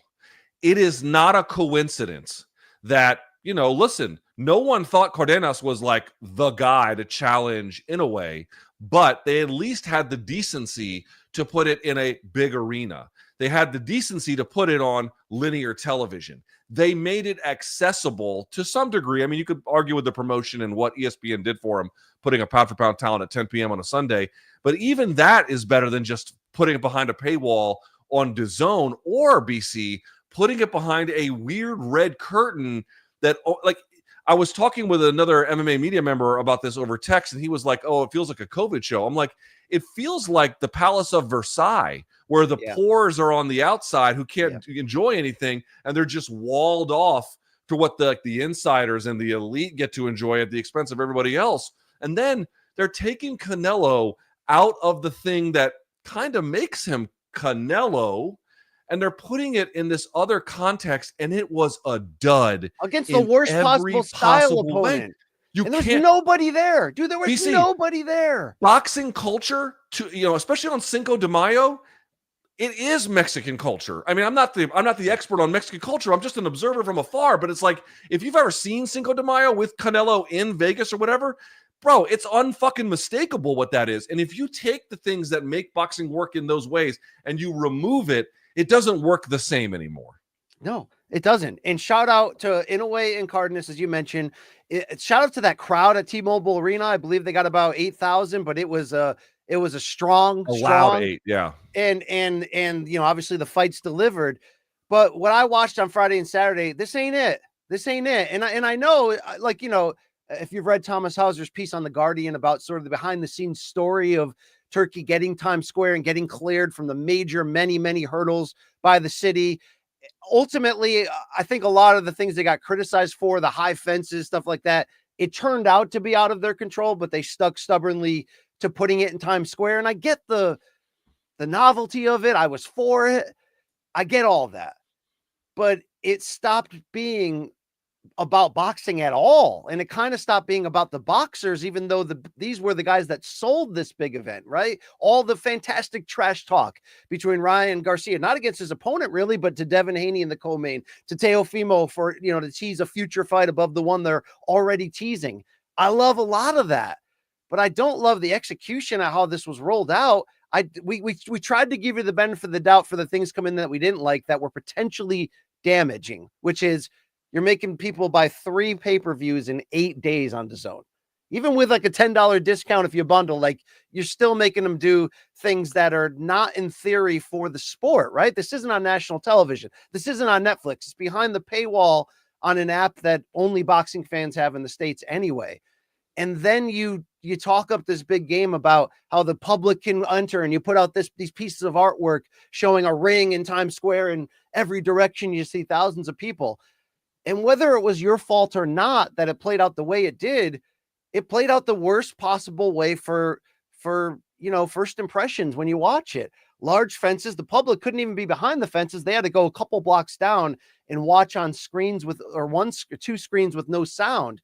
Media, like we said earlier, weren't allowed in. It was billionaire connections, influencers, cool people. Okay. If it still delivered fun fights, we'd kind of be ridiculous sitting here critiquing it with such a fine-tuned pen. But here's the deal. It actually effed with the fights itself. It wasn't just, oh shit, man, Devin Haney put on the worst possible performance for his brand, although he got the win against Jose Ramirez in what we thought was the worst fight we've ever seen until the fight after it. It was contagious across the board. Arnold Barbosa in the Teo fight barely let his hands go. However they did that, it wasn't for the fighters or the sport. And I don't think it's ever been. I know you can argue capitalism and greed. Is it ever for these power promoters? Well, if it's not, the real ones can see right through it. And one of those real ones is Timothy Bradley Jr., the Hall of Fame boxer, the top rank announcer. He went on an epic rant. We captured part of it here. Even if I'm not like fully agreeing in every category 100%, I think this is the closest words that I've heard echoing what I feel in my heart about what Riyadh Season has become, because it's not just have you enjoyed the ride with Turkey or have you not? It's that you're now opening a new prism where you're going to partner with the UFC and TKO, who have nothing but unhappy fans right now in MMA and in pro wrestling based on a lot of their tactics of late. And now you're going to take this sport and maybe create more weekends like this. Let's hear from Tim Bradley. Fighters on there, they don't have the passion, bro. They don't have the desire, bro, at all. Everybody is spoiled nowadays. These fighters are all spoiled. And it's all to y'all man that y'all love. All to y'all owe it to y'all man that y'all love. All those guys out there, all the people that love this man. That y'all man to being them. Turkey Al-Sheikh? I ain't say nothing. Okay. I ain't say no names, but I'm just saying, spoiling these guys, man. These guys are making way too much money, and I get it. They all say, "Oh, wait, money, bro." To get that, those type of performances, bro. Come on, bro. No passion, no drive, no hunger. Fighters are whack, straight up whack. All of them, straight trash, whack. I was horrible to watch yesterday, man. I was so angry, man, and you can still see I'm still angry about it because I'm like, oh, that wasn't no boxing event. That wasn't a boxing event last night, man. That was quote unquote entertainment. That was the only thing that was attached to that. Entertainment. But no boxing event. That wasn't no real boxing event. Who the fuck shows up in a car, bro? Who? And that's what I want to ask. Who does that, bro? The whole event was just bizarre. It seemed like it was. From the no fans being there, no all recognized the above. media exactly, being there, bro. Because everybody it was a flex. shut out. It was a flex, bro. That was a flex in New York's face, bro. That was a straight up flex, man. That's what that was. Straight flex. Look what we can do. It wasn't about the fighters. The fighters were pawns. That's all it was about. The fighters were pawns, bro. The real agenda, you don't know the real agenda. But at the end of the day, I'll just say this, man. I never want to see something like that ever again. I never want to see something like that ever again. If you fighters are not passionate about being the best out there, bro, don't get in the ring. Don't get in the ring, please. Don't get in the ring. Save my time, bro. That was so damn disappointing, bro. You wasted my time last night, bro. I was angry watching that. Trash. Anyways. So that was before the Canelo fight card ever happened, which again, Canelo would have been T-Mobile Arena, Allegiant Stadium, Jerry World, like wherever you put him in there, he draws a monstrous crowd, a huge live gate. It becomes a cultural event. It's a celebration for some of Mexican heritage, or for some just, this is boxing Super Bowl night. And you took Canelo, put him in against the lowest profile opponent possible, even though I obviously understand what the goal was with Undisputed there, and the worst style matchup. And then we get a Canelo that didn't look like he cared that much, but it's also 7:30 a.m. local time. Like, this is, if it was just Friday, I don't think we could be, there's a limit to our criticism, but these back-to-back nights, they just kind of showed, like, if this is the future of where boxing's going, and then on top of it, we're only going to add in TKO and Dana White and the recent tone of how UFC has been handled, promoted, and presented. Not to even mention the Ali Act and the chain, the purses and all that. Like the only thing I don't fully agree with on Bradley's rant, and I want to get your take here, Luke, is I don't want it to be all about, oh, these guys are getting too much money, because I think that's too convenient for Dana White and company to be like, well, we know how to fix that. I think it's more like this style of matchmaking, this fantasy style of just picking any two and putting them against each other. Like you had a can't miss rematch that I know that's our next topic. We're going to slide into it in a second, but like people don't even want it anymore. Like everything that went wrong could have. And I think Bradley's right. It wasn't about boxing. This was the most like, I'm not even going to go the political side of it, but nothing here was about boxing in the end and about the thing that actually makes it. Same thing with Canelo Sunday morning, Saturday night in the middle of the desert in front of nobody. This ain't it. This is not it. It's just a very basic question. Who does Turkey serve? Who does he serve? Does he serve boxing, or does boxing serve him? Because I don't think he serves boxing. That's not to say he can't make good fights. He's made some good fights, BC. He's made good fights. But he wasted a lot of money, dude. I don't know. I mean, it's an insane amount of money he's burned. But I'm saying the record does not show that Turkey makes nothing but bad fights. That's not. A week ago, we were like, "Way to go, Uncle Tutu! Way to go!" Okay, like holy shit. But I just want to, just as to wrap this up on this particular line item, who does Turkey serve? He serves the Kingdom of Saudi Arabia. And so everything that they do, ultimately, whether in the short term or the long term, whether it's visible or not, everything is in service to those interests. And whether or not it's in the long-term interests of boxing, or more in particular for our audience's sake here, we have a global audience, but for U.S. fans, whether or not that serves U.S. interests and whether or not it serves Garcia's or Haney's or anybody else's interest may or may not happen. And you have to understand that there's a dividing line. Always ask yourself, when Turkey works day and night for this, it's in service to whom? Just remember this wasn't to the fans on pay-per-view. You couldn't even watch it. There's fences up everywhere. Let's show the tweet here from longtime boxing scribe Ryan Sangalia. This was also part of it, Luke. The one unfortunate development of the Times Square fights is that New York boxing gyms were offered tickets to watch the fight only to arrive and only be granted access to soundless screens several blocks away, penned in areas without seats to act as extras for when the TV feed wanted to show crowd shots. Lots of people arrived and then would watch the fights from home. This is just another example of it. Like, that's not for the fans. That's not for the people. And then on top of it, and look, that's part of what you accept with the Turkey experience. You accept the sports washing. You accept the fact that that Friday thing was more, like Tim Bradley said, a flex than anything.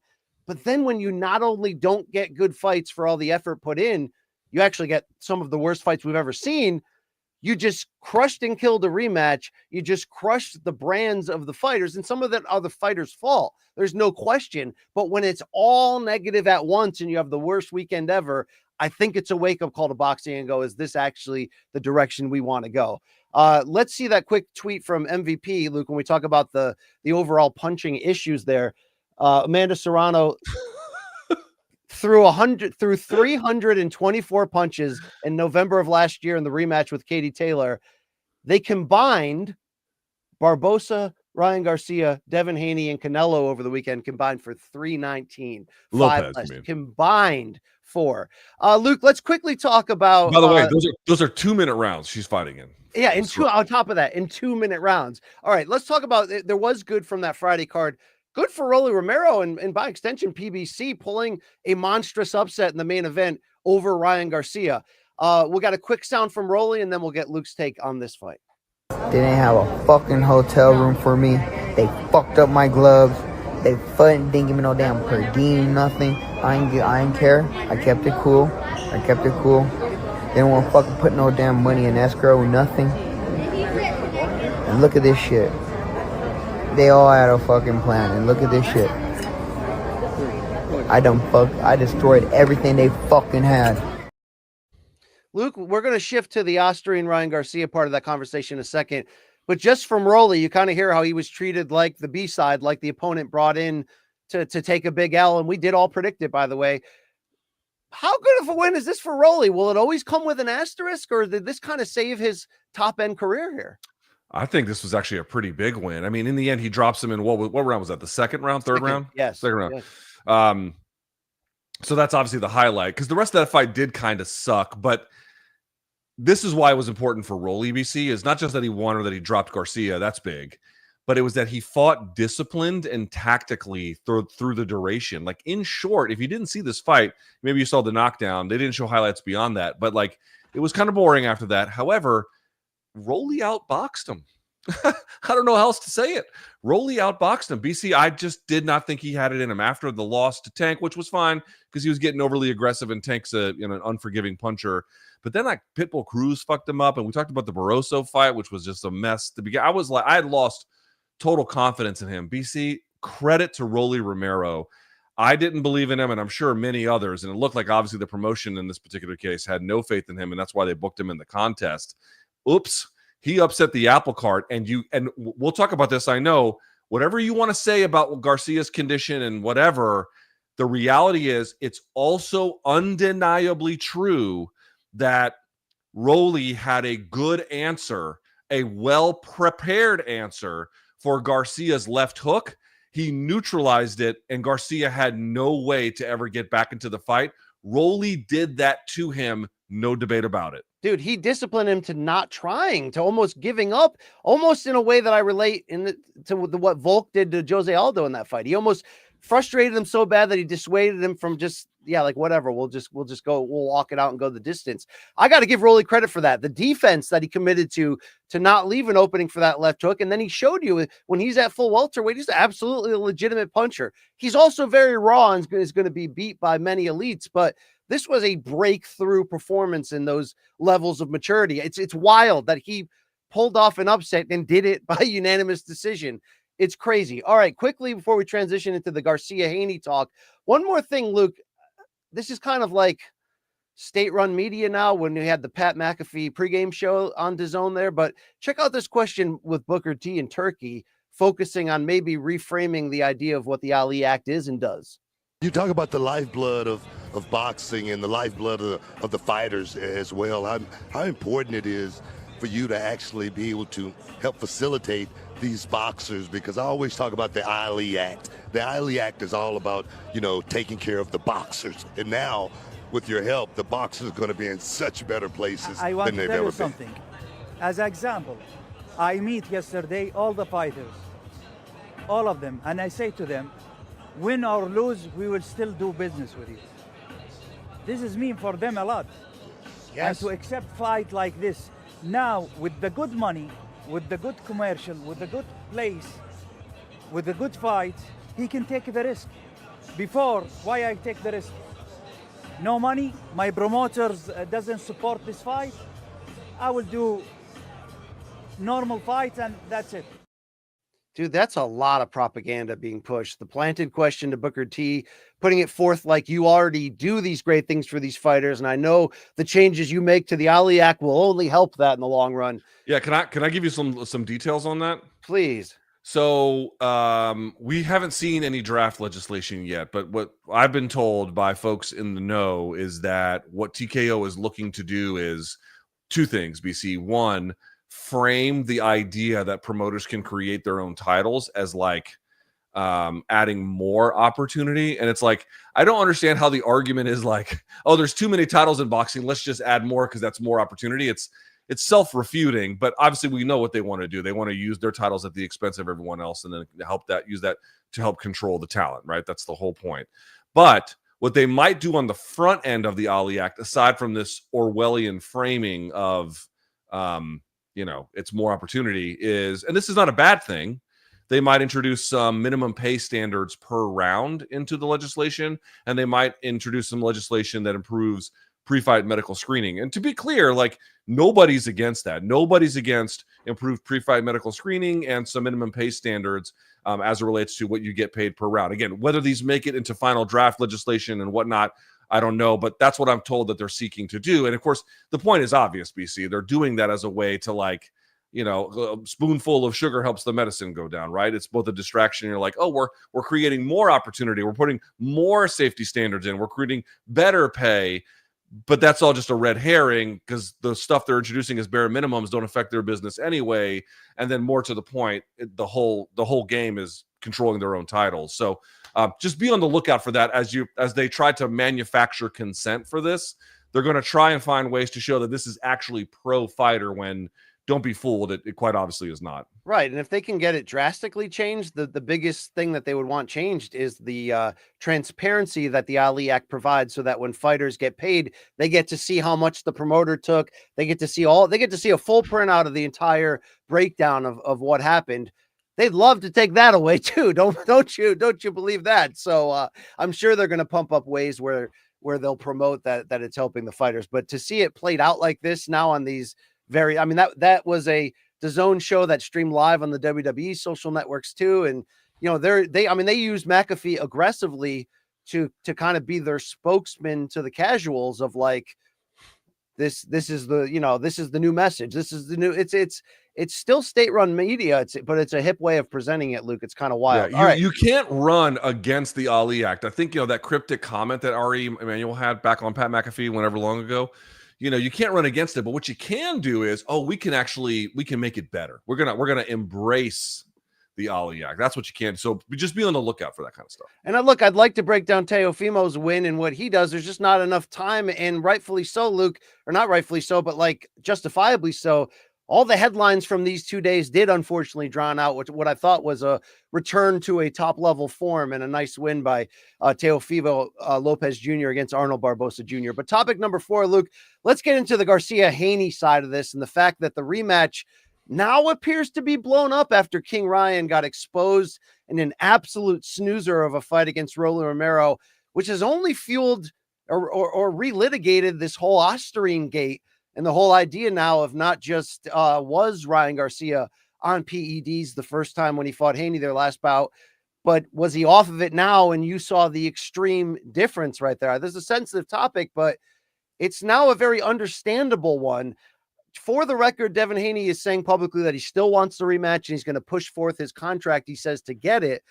But it's definitely worthy of debate whether there should or whether anyone even wants it after what could not have been 2 worse fights for the story they were trying to sell. I wasn't against that story. I wanted both guys to get a tune-up, but this was disastrous. So, Luke, for all the backlash that Devin Haney received last year when he got dropped 3 times by Ryan Garcia, when he sued him in the aftermath and didn't fight again and really just had a horrible year from a PR standpoint,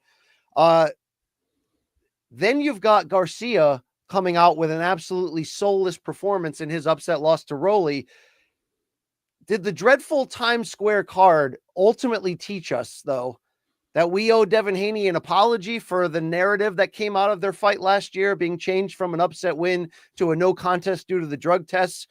Or in any way, do you think his own inexcusable performance in the co-main against Jose Ramirez is enough of a stain that just overrides this whole topic of suing Ryan Garcia and whether we owe Haney a big mea culpa? I think this card is much more destructive to so many things than we realize. First of all, I don't have to apologize to Devin Haney because I was never one of these guys that afterwards, suing is not the thing that I thought would have been the best idea. And there's no denying that it was it resulted in bad PR. I brought this up on Friday's MK, did I not, with UBC, that I was like, did we really have to kill him for it? Turns out he might have had a point. First of all, I didn't hate seeing Ryan Garcia suffer a loss here at all. I'll just be completely honest with you. Number one, he was more professional this time around, and I think he's trying to live a more sober life, and that's good as far as it goes. But everything to me was connected in April of 2024. The fact that he missed weight with some evidence, arguably intentionally. Yes, he has some plausible deniability around the Osterine, but he was defiant that anything could have even possibly been true.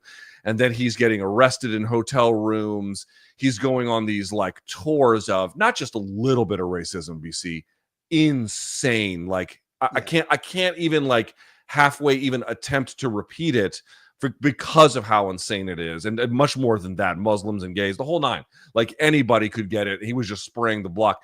He was just dripping with mania and poison, and he did not care who got hurt in the process, whether it was some group he was slandering or whether or not it was an opponent in Devin Haney. So to see the boxing gods come around and just completely flip the switch on him, I have to tell you, that was not difficult at all for me to watch. Just matter of factly, I'll say that, number one. But more to the point, BC, I'm going to say it again. Garcia does have some plausible deniability around ostarine. It is one of the contaminants that you'll find in sports supplementation that tends to pop up more than others. That's real.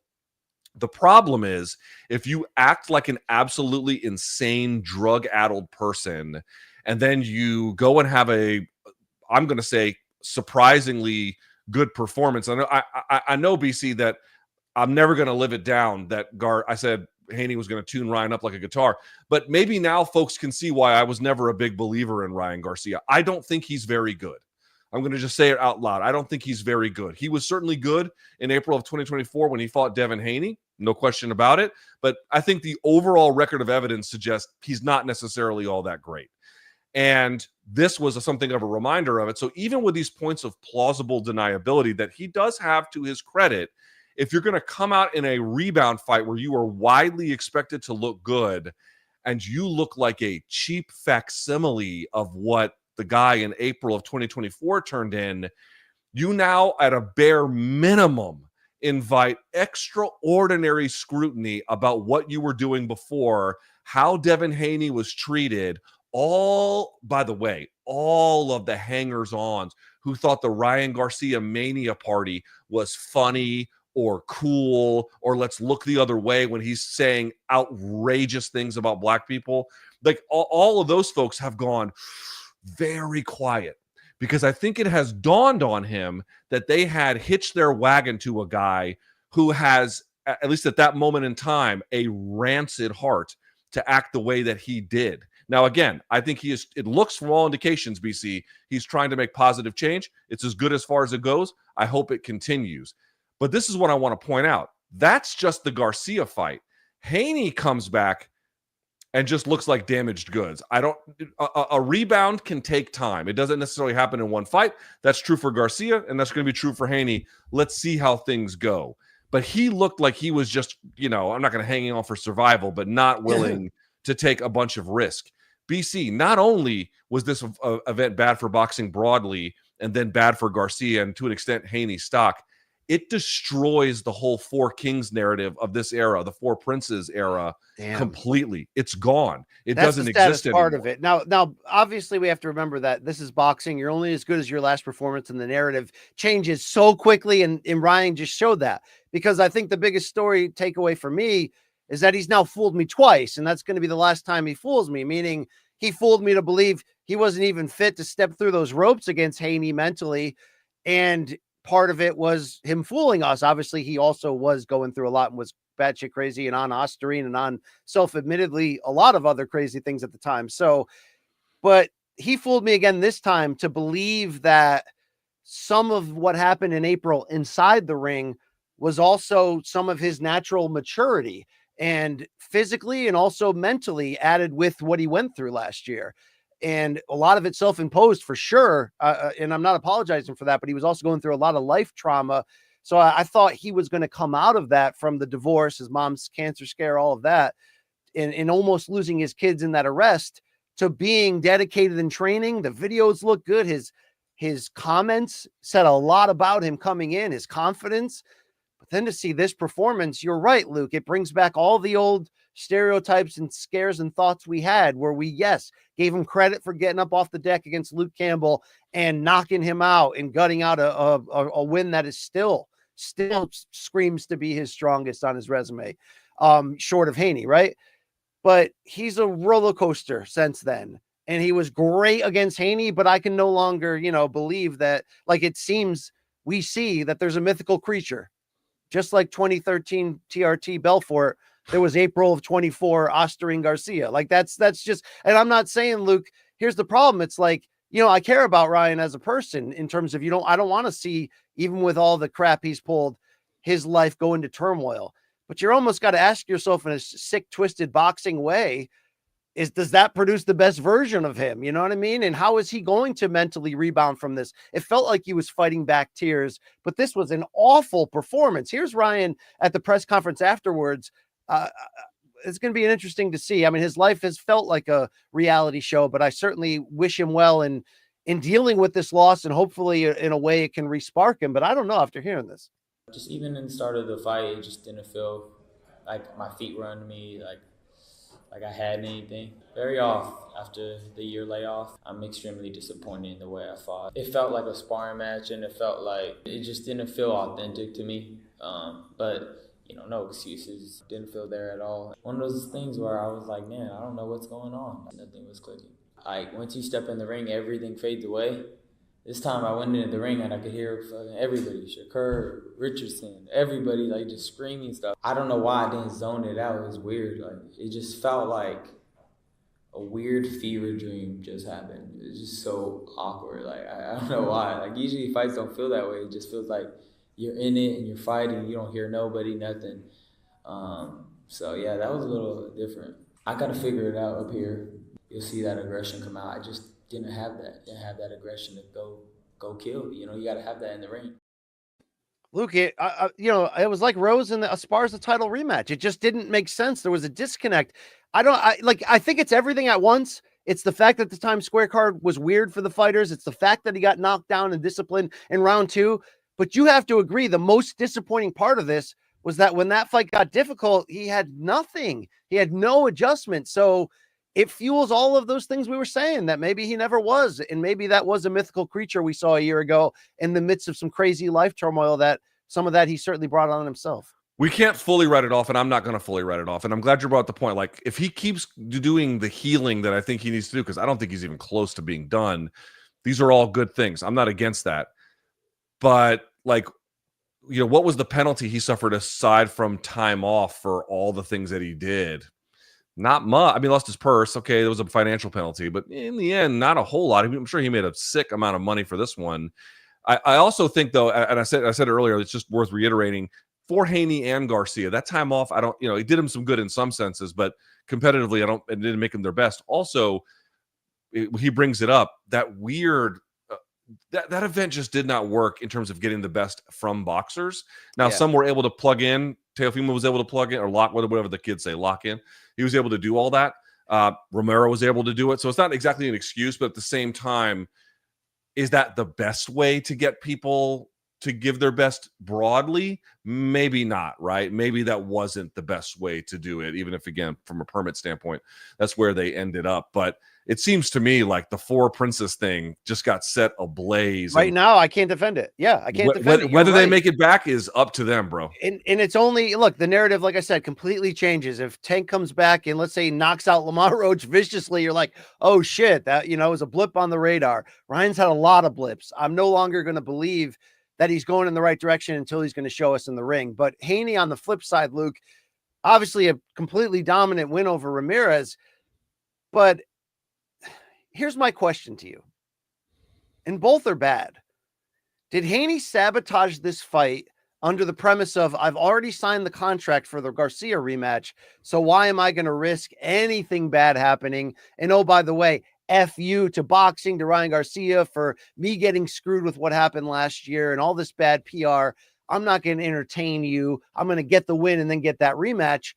Or worse even, was this Haney having all the skeletons and ghosts from the Garcia fight still in the front of his mind, and him maybe being a broken fighter moving forward?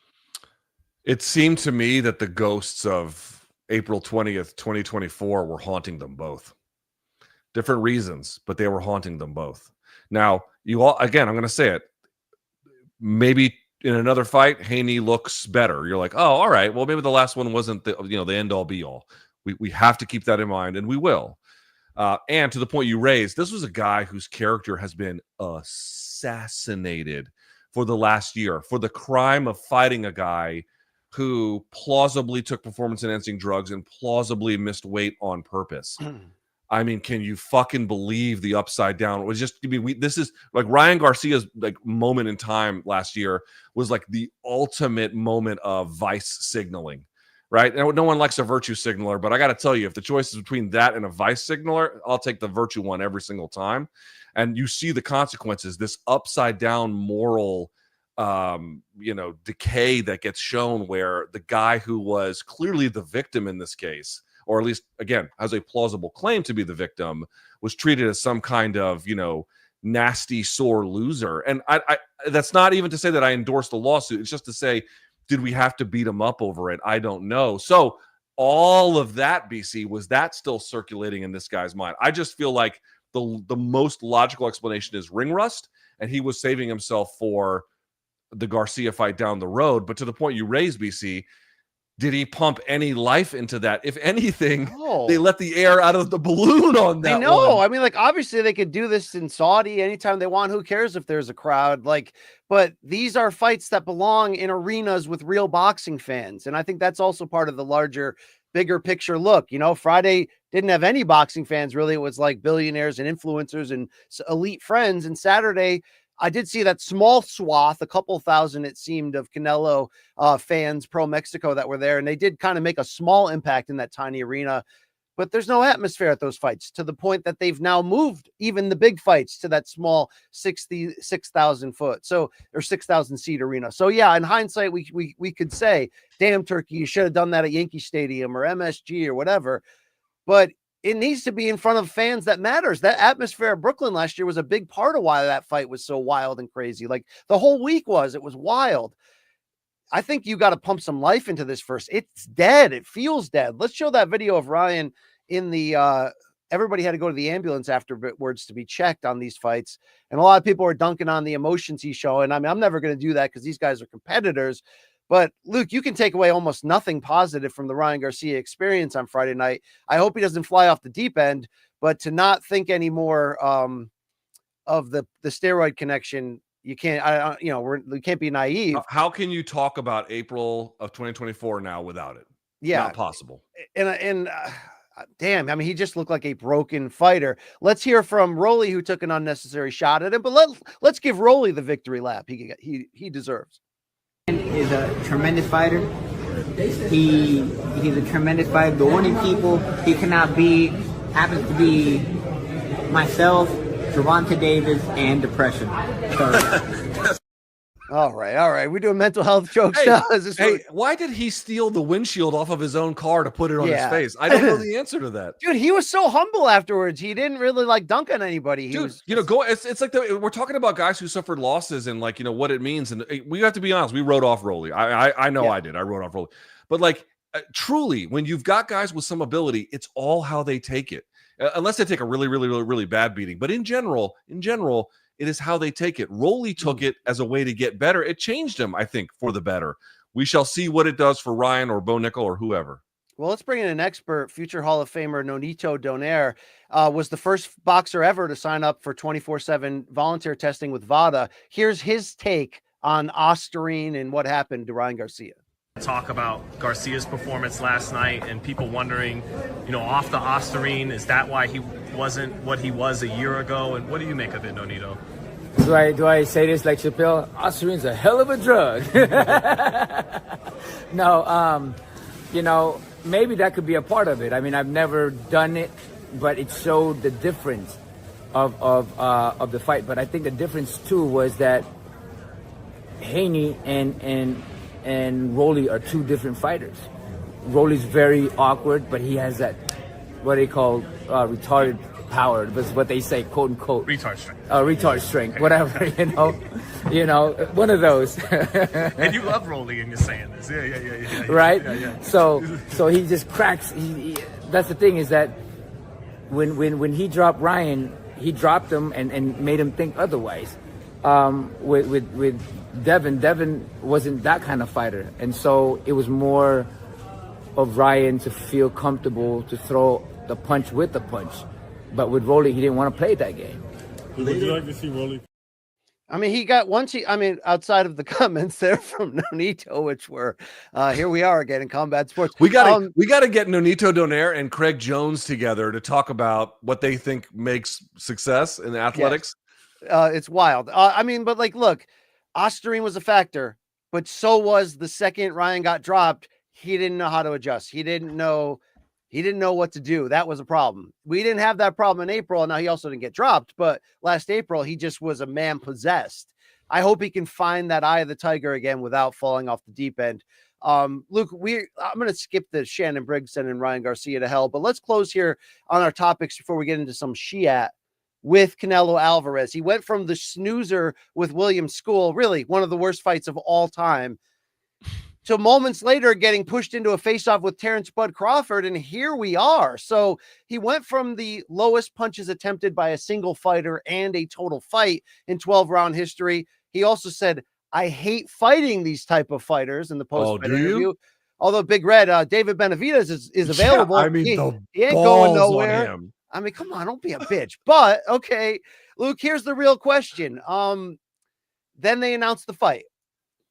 Turkey would subsequently announce, by the way, that it will be Dana White, TKO, and although they don't have a TV home secured, everybody is pointing this toward Netflix. They also announced it for a Friday night, September 12th, the night before UFC Guadalajara, the Noche celebration. So it's a monstrous TKO weekend, with some journalists, by the way, saying they don't think that Guadalajara arena will be ready, and this could end up in Las Vegas, by the way. But Luke, the larger question here is how much of the blame for Saturday's shipwreck deserves to fall on Canelo?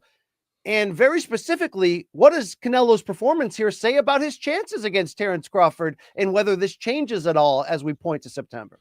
It's not like I watched the fight between Terrence Crawford and Israel Madrimov and I thought, oh, wow, Terrence is going to run over him. But I at least thought, okay, this is, he got the win and he got it off craft, and Madrimov made some interesting choices, but whatever. And then you watch what Canelo has turned into, and it's like, how can you not pick Crawford? Oh, he's coming up 3 weight classes. Yeah, against this version. The balls on Canelo to say, I don't like it when a guy runs the whole time, and you've been assiduously avoiding David Benavidez, is mind-blowing to me. Because trust me, you wouldn't have to run or worry about whether, or run after, I should say, or worry about whether or not your opponent is going to be there for you to hit if you wanted to fight David Benavidez. Problem freaking solved. BC, how many, like, it used to be like, oh, if you could go the distance with Canelo, that would be impressive, but he was beating the Angulos of the world from pillar to post. They couldn't make it out of it, or the Avni Yildirams or whoever. And now he can't even polish those guys off. Now he can't even slow them down. And yes, did it make Canelo's job harder when a guy doesn't want to engage that much, even though, there was at least, arithmetically, he was maybe even throwing more than Canelo. Sure, it makes it a little bit difficult. But it also appears to me, BC, we should just say it out loud.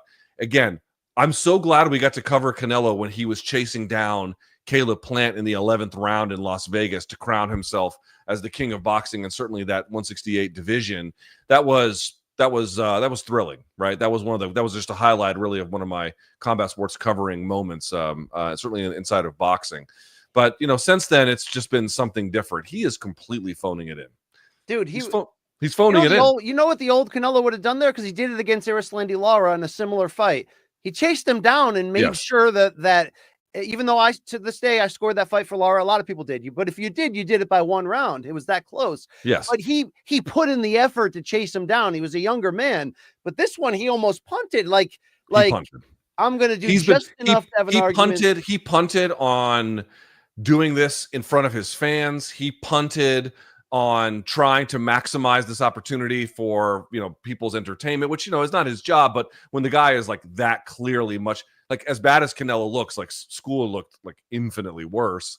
It's just like every part of it is not trying, because he's got this attitude like, I'm Canelo and I don't have to anymore. Well, Canelo, if you don't care, why the fuck should we? Yeah, that's the question that I just have no other answer for. And the worst part about Turkey throwing him on Cinco de Mayo, even though I know they tried to line up the time so that it was prime time in Mexico and the US, or the prime time expected time for a fight, but still, it's like, it almost felt like he only has Canelo as a flex to keep Jake Paul, at arm's length. And I'm not saying I ever would have been like insanely excited for a Jake Paul Canelo fight, but to see Cop, shout out to Cop, but to see Cop, tweet before the Canelo fight, at least we don't have to watch, Jake versus Canelo. It's like, dude, I would take Jake versus Canelo 1 and 2 in the same night. Yeah. Canelo's School, the way that they acted, the whole blah, blah, affair of it. There was nobody there. There was nobody there. Even though I understand the strategic selection of Canelo and that they need to set up the launch of TKO, and I'm not saying I'm not going to care about this fight. Like, it's an interesting fight. It had more fuel to it, of course, 2 years ago when Bud beat Spence, but it's not like Bud's been losing or Canelo's been losing. But I think it does change the way we look at it, Luke, because the early offshore odds at the moment have Canelo minus 230, Crawford plus 176. And there's always been a strong vocal minority that Crawford could do this. That's why the fight's happening, because he's willing to do it, and he's one of the rare guys that we believe could do it. This is like the lowest Canelo's stock has been in a long time. Is that going to be a negative at all, or do you think this fight will still ultimately deliver what Turkey, TKO, and maybe even Netflix will be trying to do on September 12th? I think this fight will deliver spectacle. Whether it delivers a good fight remains to be seen. I'll be cautiously optimistic about it. It's really hard to say. Canelo appears to be washed basically at this point. Although, again, are you washed if you're phoning it in? You know what I mean? I realize I'm just playing with metaphors here, BC. What I'm saying is it's hard to know like how much better he could be if he cared. And really it's up to Crawford to make him care, which I think he'll try, but it's just hard to know exactly what will happen. But I do think from a spectacle standpoint, especially if it ends up on Netflix, it's going to deliver big at Allegiant Stadium, the whole 9 yards. It's going to be a big, big event, and that's going to be good for boxing for no small reason that a big fight taking place on U.S. soil is something that has been missing from this country for a little while now. But in terms of what we're going to get with the fight, it's a bit of a wild card, is it not? Yeah, Crawford looked decent, maybe even good against Madrimov, but not like exceptional, and that's still another weight class to go up or two at that point, right? And then you've got Canelo, who has done, has had, one of the best Mexican boxers ever, a Hall of Famer, but is on the side of his career where he just doesn't seem to give a fuck anymore. He hasn't been tested in a while. Think about it. Like the Charlo fight, there was no pushback. The Munguia fight had 4 rounds where like he had to be a little bit careful. It was a little bit physical, and then he dominated. The Berlanga fight, he absolutely dominated. So it's like he also hasn't been pushed back in a while. Obviously, I think he's better than what he showed on Saturday. If it was a much bigger fight, you're going to get the best of what's left of Canelo, and I still think a lot is left. But this has just been a sad walk for him, in my opinion. Even though there's part of it that he deserves the right to take these type of victory laps, he's keeping these belts hostage. Now he's playing with the shameless other team when it's most beneficial to him. I want to see the Crawford fight. I hope it works, but I don't know. There's just something about this that I don't like the full taste of it. You know what I'm saying? Like, yeah. There's a lot of ways this fight can be very interesting and very fun, but it's hard to not be anything but sour on Canelo at the moment. And again, I hate saying that because, dude, I don't want to. Do you ever want to be in a spot where you're a Canelo hater? No, the dude's been great to watch and cover. He's been the best. Luke, he's been the tits. But I've had great bras. times and years. I've had Canelo in studio before. Like, I really appreciate that. But like the reasons we were excited about him at that time and respected what he was doing, none of that applies anymore. It's just we're not talking about the same kind of competitor, at least not this stage anyway. It's disappointing. I'm being euphemistic when I say that. It's disappointing. It did feel like a desperate pivot after that school fight ended to get Crawford right in the ring. And Long Island, look, for the final time, can we show this face-off? People were marveling at how tall and already bigger Crawford looks, but obviously Crawford's not, in a real camp right now. I'm sure he's preparing and bulking up for this. Now he's saying, by the way, publicly, Crawford, that he would not go back to 54. Now he's saying he has 2 fights left of his career, and that will be it. It makes sense, Luke, because that means he should commit to putting on the right amount of muscle that he'll need. But I think you're going to see a lot of people picking him. It's going to be interesting coming up. Count me down, or mark me down right now, BC. Crawford by, do I dare say stoppage? No. I just hope it's not. I hope he doesn't take the school game plan of how to avoid Canelo. I mean, Canelo has always had problems with movers, people with quick feet. Lara and Trout gave him tough fights. Danny Jacobs gave him a tough fight, Yep. But this is the next level. I think the quickness gap, it'll be insane. So we'll see. Wow. Listen, at least he'll have to try. At least he'll have to try. Yeah. I just want good things for the box, Luke. That's what I want. I want not a great weekend, huh? No. And thank you again to Cardenas from San Antonio with the rat tail. Just he cut it before the fight, but he showed us balls. DoorDash driver, huh? DoorDash driver. Yeah. Yeah. That's one of my people right there. And then, you know, and he was fun to cover on Showbox when I called this fight. He scored a knockout win in his hometown and came from behind to do it. So he's got balls. I hope he gets a fight off of this, because that was, I think he made a lot of friends, not just because he turned into Spirited Performance, but because it was like such a palate cleanser to get him to do that. And then he took to Twitter, I think, after the fight and was like, not bad for a DoorDash driver. I was like, tell him, son, let him know what's what he wrote. A Lyft driver, same difference. And I liked Rafael Espinoza in the co-main there, Luke. That's the guy. Remember that upset? Was it the Olympian, the Cuban Olympian that Top Rank had? Andy Cruz? No, am I thinking Jose Ramirez? Or no, yeah, that's what I'm thinking. He upset him, and then he's been on like a nice little run, and he had another good win on Saturday. Luke, now he's in the Inoue discussion. I know Inoue is probably going to close the year with Akhmadaliev, and then we'd all love to see him against Junto Nakatani if he comes up from 118. But there's fights at 26, whether it be Ball, whether it be, you know, the idea now Shushu wants him, and so does Rafael Espinoza. Also, Espinoza's long. That'd be an interesting fight against Inoue. A bunch of good fights. Also, there was video of Brandon Moreno, UFC flyweight Brandon Moreno, visiting Espinoza in his locker room ahead of time. Oh, shit. Yeah, and they were embracing, and everyone was dapping everybody up. It was a moment. I was like, dude, this is what we dreamed of. Yeah, this is like MMA, you know, just being so big everywhere that now, like in Mexico, MMA fighters and boxers love each other. Like, man, I love Moreno. What a great guy. Luke, we got to skip DMs from Donks because we went so hard in the paint on our 5 topics, rightfully so. We don't get weekends like this normally, but don't forget that Morning You're not going to kick us out of the studio. I mean, well, you look, if you want to hit it, I'll hit it. I think we should hit it. I'm okay with it. Let's fucking do it. Pass the Ducci to the left side. This one is a chance every Sunday night at Morning Kombat at Instagram and the X. You get your questions asked, and apparently you're going to get them answered too. This is DMs from Donks.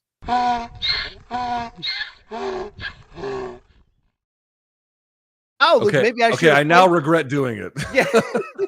Maybe I should have played that video of Shannon Briggs sending Ryan Garcia to hell. Wow. I didn't see it. What's the gist of it? What does he say? Maybe we should just play it at this point. Yeah, just play it, Long Island Luke, if you've got it. Luke, play that shit.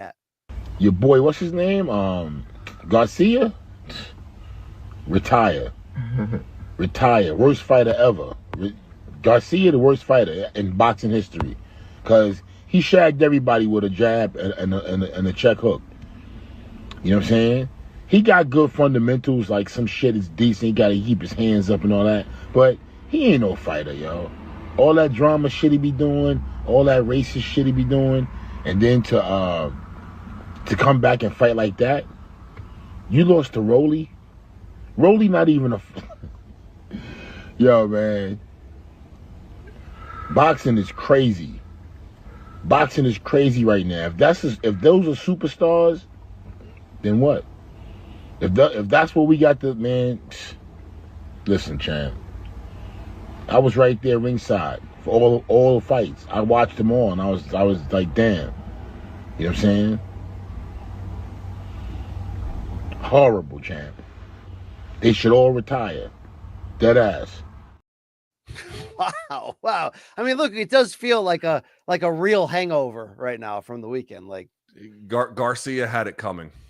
I don't feel even the slightest degree of sympathy for him. Yeah, this sport needs to bounce back quick, but I'm a little nervous about some hands in this game. But Luke, let's hear from our fans. This is Z_Z period FRM period ESP. He says, does Sandhagen have a better shot against Merab or O'Malley, Luke? They're going to see that rematch coming up in Newark. Who does he have a better shot at beating?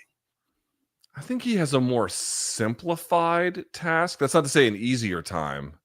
It's just Merab. It's like if you can't beat the wrestling, it's kind of over for you, you know? Yeah. He's going to ruin your night. Yeah. He'll ruin your night. But it feels like with O'Malley, he could strike with him and also, you know, mix up the grappling, just kind of, you know, top, bottom. And that could, you know, that makes it a harder task in terms of the diversity. But the answer is O'Malley, Luke. Okay, tell me why. Well, I mean, you just eloquently laid it out, and you had another point at the end, Luke, that I pulled from you. I'm sorry. I'd love if you land that plane, Sully. But ultimately, Luke, I just think that Merab's physicality would be a problem for him over 25 minutes. It would take too much of his gas tank away from him. It would be a burden. Where I think the idea of playing chess with O'Malley, and I'm not trying to act like O'Malley doesn't have chess skills and IQ and obviously athleticism, but I feel like Corey is going to be able to open up parts of his game that just wouldn't work against Merab, but will work against O'Malley in a striking duel, a low output, but smart kind of tense striking duel.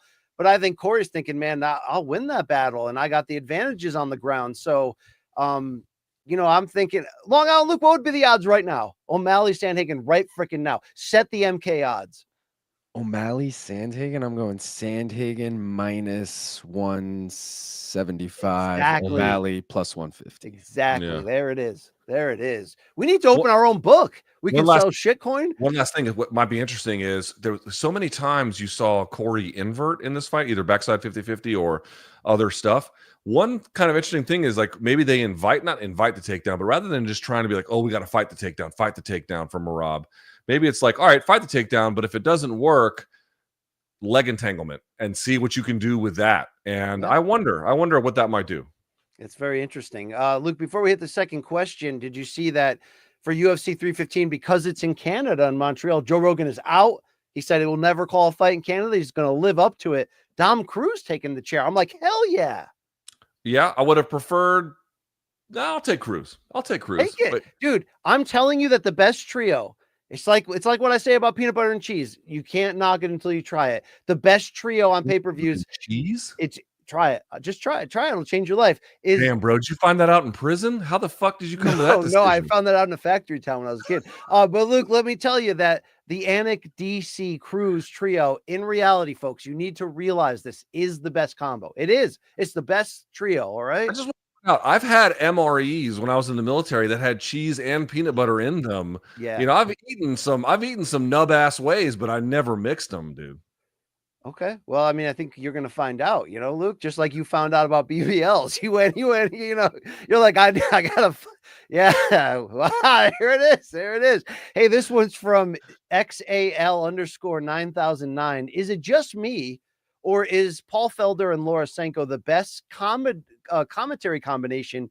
DC and Rogan are great, he says, in the OMG moments, but the former flow so much better and give much greater insight. Yeah, that's an all-star duo there. I'd still take my favorite. That's my number two team behind DC and Cruz as a analyst pair. It's those two, and less Bisping is more. Luke, yeah, all right, okay. Thank you. He does tend to talk a lot. He does. There you go. That's there you that go. happens a lot. Our next question comes from Poorly Painted Ponies. If Bilal defeats JDM and moves up to middleweight so Islam can fight for the vacant belt, is Islam versus Brady the closest fight we can get to test a pound-for-pound athlete versus a gorilla? This is not a good question. Yes, I mean, this is a silly question. All right. But I'll say this. We haven't really talked about it, but I guess we will on Wednesday. The possibility of Islam going to 70 is, to me, like everyone's like Ilya Islam. And it's like, okay, don't get me wrong. Who the hell doesn't want to see that fight, right? But I got to tell you that, like, if Islam can extend his career a little bit by having some new life at 170, yes, I'm here for it, dude. I'm here for it. I am here for it too. I mean, him against everyone in that top group of like people that aren't washed yet would be wonderful, Lots of new blood at 170. Yeah, indeed, right there. Let's hear it from Magan Danny. Says, following UFC Des Moines, undefeated fighters are now 13-22 in the UFC in 2025. Is this a reflection of tougher matchmaking or guys not being that good and only having inflated records? I didn't feel, dude, Bo Nickal was what, 7-0 heading into this fight? That's not an inflated record. An inflated record is if you're like 18-0 and you fought a bunch of fucking bums. Like you want to say Nickal shouldn't have been on 300 main card? Yeah, you can make that argument now in hindsight. But that's not an inflated record exactly. Right. I don't know, BC, tougher matchmaking maybe. Could just be coincidence. It's natural. You catch L's in this game, and the very few go like on a 6-fight, 7-fight win streak to open their UFC career. Yeah. Fair enough. Yeah. All right. I mean, only 1% make good money in the UFC, Luke. It's the 1% rule, you know. This final one comes from probably Brian, but he spells it with a Y, Luke. And since I'm an I guy, I don't know if I have found that I think people that spell their names with I's are better than the Y's. That's my personal thank you opinion. for that. Thank you for siding with me. This man asks, what is the best pizza place in New York and Connecticut? Okay, so let me hazard a guess, BC, and you can fact check me. How's that sound? Yes, that sounds great. All right. I'm not like I don't have love or hate for Dave Portnoy. I don't know much about him. We met him one time at the what fight was that? It was a Jake Paul something. That was Cleveland, and he couldn't have wanted to sit with us less. But he wasn't shitty to us. He wasn't shitty. But I saw a video. Big Cat was was it Big Cat? Big Cat was nice. Big Cat was super friendly. Yes. No, he wasn't. He was like, "Can you back up these cameras?" Remember the dog? Oh, he was friendly to me afterwards. Oh, really? Okay. All right. Yeah. I'll give him okay. He actually followed me on Twitter after that. So nice. All right. Yeah, Shout him out. Shout him out. And PFT commenter is and then Robbie Fox. There's some more Barstool guys I definitely like. I don't know anything about him enough to know. I mean, I know there's been like allegations about. I'm just pointing out this for pizza. The guy like has tried a million places, and he was like, I've been to pizza in Italy. I've done pizza in New York and LA, and he said New Haven, Connecticut, by far, it can't be touched. Like it's not just a clear winner; it's a clear winner by a considerable distance. Okay, so I have to believe he's right. Now, on New York City, may I offer a spot that I feel like is good? When I lived in New York, my favorite spot at the time was Bleecker Street Pizza, which is pretty good, but not the best anymore. But when I went back, BC, it was a viral place. Mama Two's. Have you been there? What's it called? Mama Two's. No, I haven't. Holy fucking shit, bro. Have you seen that white guy who puts on the hat? It says "Yes, Chef" on it, and he tries viral food everywhere. I don't recall him. I'm more of like a boomer. Luke, have you seen this guy? Nah, I don't know who he is. All right, so he wears a hat, and everywhere he goes, it just says "Yes, Chef." It's a white guy. He went to Mama Two's, and then maybe I'm saying the name wrong, but I believe that's right. He went there, and I was like, all right. When I took Tukey, I had to go for that. It's fucking insane. Like, and they make different styles there. Everything was like perfectly made. They make their own bread there. The pizza place has to make their own bread. I feel like that's like a requirement. So let me look this up and make sure I got the name right. But Mama Two's. New York City has some great. They got a lot of shitty pizza, but they got some great shit in there. Yeah. If you're going classic New Haven in the typical players there, I'm a Sally's guy. At the highest end, keep going. I prefer bar. Bar is probably my favorite, but as you've heard me say, I'm not. Even though New Haven style pizza, the Sicilian beats. It's great. It's not just not my preferred style. So I can give you a million different mom and pop Greek places that'll blow you right in the a-hole, Luke. But not everybody likes that sensation. So it's it's Mama's Two, not Mama Two's. Mama's Two. Check that out if you're ever in New York. Yeah, there we go, Mama. That's the DMs of the week. Thank you for playing. Thank you, Luke, for accepting. And now we have one more thing. Now, look, it's hard to do this when we're out of the studio, because that means I can't rely on sound because we can't talk over the videos without it being too loud. So I try to program these remote episodes differently, but let's see if I can get at least a B+ here, Luke. This is the viral clips of the week. There's a lot of shit. Have you seen it?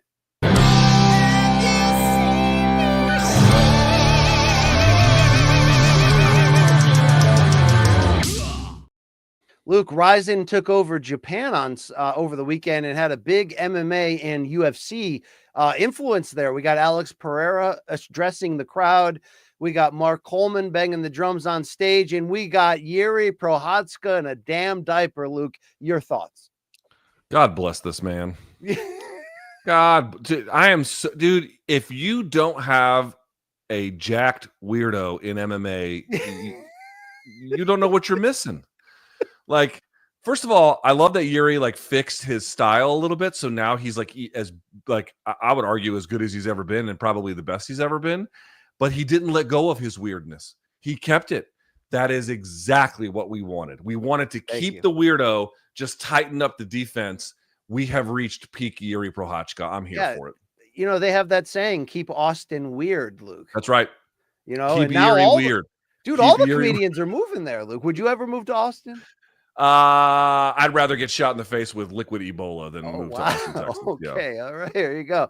Also, Luke, Ryan Bader was there. He announced a signing with Ryzen, and then Saki Kabara, or as Luke would say, would you call him shit cake Kabara that time? I was like, whoa, that was aggressive. Luke, he said Darth Bader would face the winner of the heavyweight Grand Prix on New Year's Eve. Your thoughts? He would face who?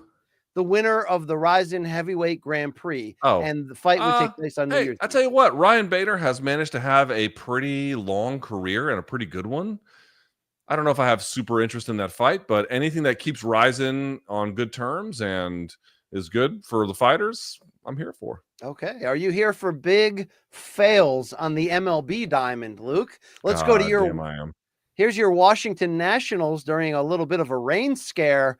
Oh no, there's a piper down, Luke. Oh boy, this is just roll them up. Just roll them up. Oh wow, that's assault, brother. Wow. Okay, all right. Yeah. Eesh. Man, fuck the Mets. How about that? Oh no, F your team, Luke. The fake Expos is over there. Whatever. Fuck they the are. Mets. They took our team from us and then gave it back to us later. Y'all can eat shit. Yeah. So can people who call the team us. That's incredible where I come from, Luke. Wow. Let's go to the Marlins game. Check out this first baseman. They call this the cup check, apparently, Luke. There's a nice grounder to short. Here's the throw. Feels the ball. Let's see. Oh yeah, boy. buddy. Oh, boy. Yeah. Does he know you're supposed to catch that with the glove? He tried to catch it with his vagine, apparently, Luke. Just straight up. Like, yeah, all right. Clam trap. All West Virginia baseball time, Luke. Here's their celebration in the outfield. Your thoughts? The Mountaineers. Okay, that camera was like, let's. So they're just banging in the locker room, eh? Possibly. All right, Yeah. time for MMA fighters in the wild. Here's Merab climbing a mountain, and then doing dangerous cliff pull-ups. Merab, buddy. Watch Okay. this, Luke. Dude, no what- net. No what strings is- attached. Oh my fucking God. Dude, O'Malley almost became champion right there. Dude, okay. Remember how I said keep Yuri weird? Yeah. We got to make Merab less weird. Do you It's think not working. Do you think like Shab, he needs a handler, Luke, or what? Okay. All right. All right. Skits and bits. There we are. go. All right. Hey, PED check time, Luke. I could show you a picture of Devin Haney, who looked spectacular on the scales the other day before did look not diced to the throwing a socks. single punch. MMA lawyer Eric McGracken. Yes. Luke, Yep. This cannot be natural. My man is either working hard or he and Ryan Garcia know a lot about Osterine together. You know what I'm saying? I mean, he might have P90X that shit into like, wow, all right. But I mean, here's the thing. It's like, let me ask you a question though, right? So let's think about this for a second. If the choice is to have a lawyer who's kind of fat or like kind of jacked, yeah, I'm taking the kind of jacked one, right? Taking the fighter. Yeah. Yeah, there you go. Shout out to Ripped McGracken over there. Yeah. Tech talk time. Luke, you love tech talk. You love reading the expert reviews and trying to figure out what's the best quality microphone at the best price. You do that all the time. Let's watch this video. I want to see if you could tell the difference between this $400 Shure SM7B microphone or this $10 Amazon Prime microphone. My body.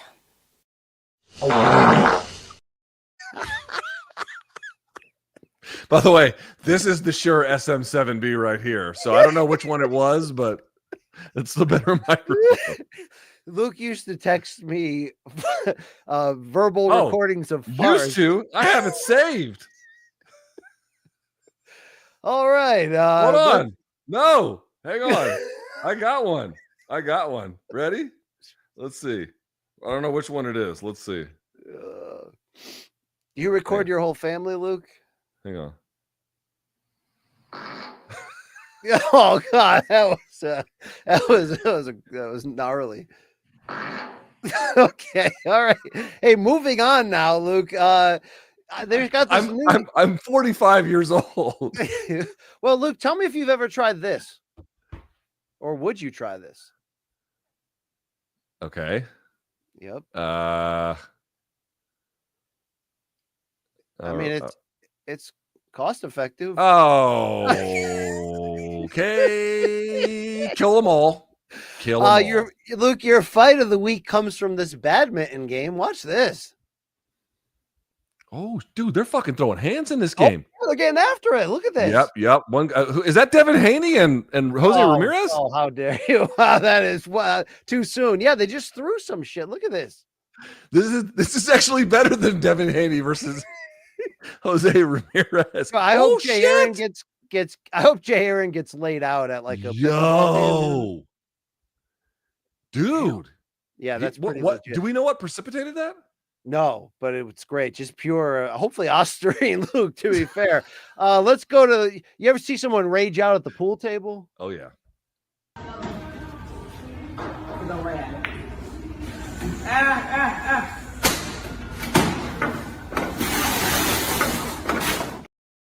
All right. That's that's something right there. I mean, if you're that bad at pool, can you be that surprised that you were that bad at pool? Yeah, I mean, that seems staged to me. Luke, it's time to cleanse the palate with a little bit of rate that tat. We need a 1 to 10 score, 10 being the best. First, let's talk about former champ Brandon Moreno getting a new chest tat. that is a 10 out of 10. Woo! That is absolutely first rate tattooing. Look at the color saturation. Look at the line work. Look at how it shines in certain parts that's reflected back at you. The shading, that is just about as good as tattooing gets. Luke, that tattoo artist definitely owns at least 7 bongs in his house. Definitely, yes. Yeah, dude. If you're, the best tattoos that I've ever gotten all happen from dudes who you would not classify as normal, and that's how it should be. That is, they're unbelievable artists. The art is incredible. Let's go to Super Mario back tat time, Luke. We need 1 to 10. Rate this tat. 3. Whoa, really? Yeah, this is not that great. Like, it's the color. Look at the difference in the saturation of color between this and Brandon Moreno's. Like, I think this looks decent, like a 7.5, right? no, 5 at best. Wow. And also, the guy wearing it is an obvious loser, or maybe it's a woman. Either way, I think it's a lady, Luke. All right. Well, Luke, let's see this guy's tat.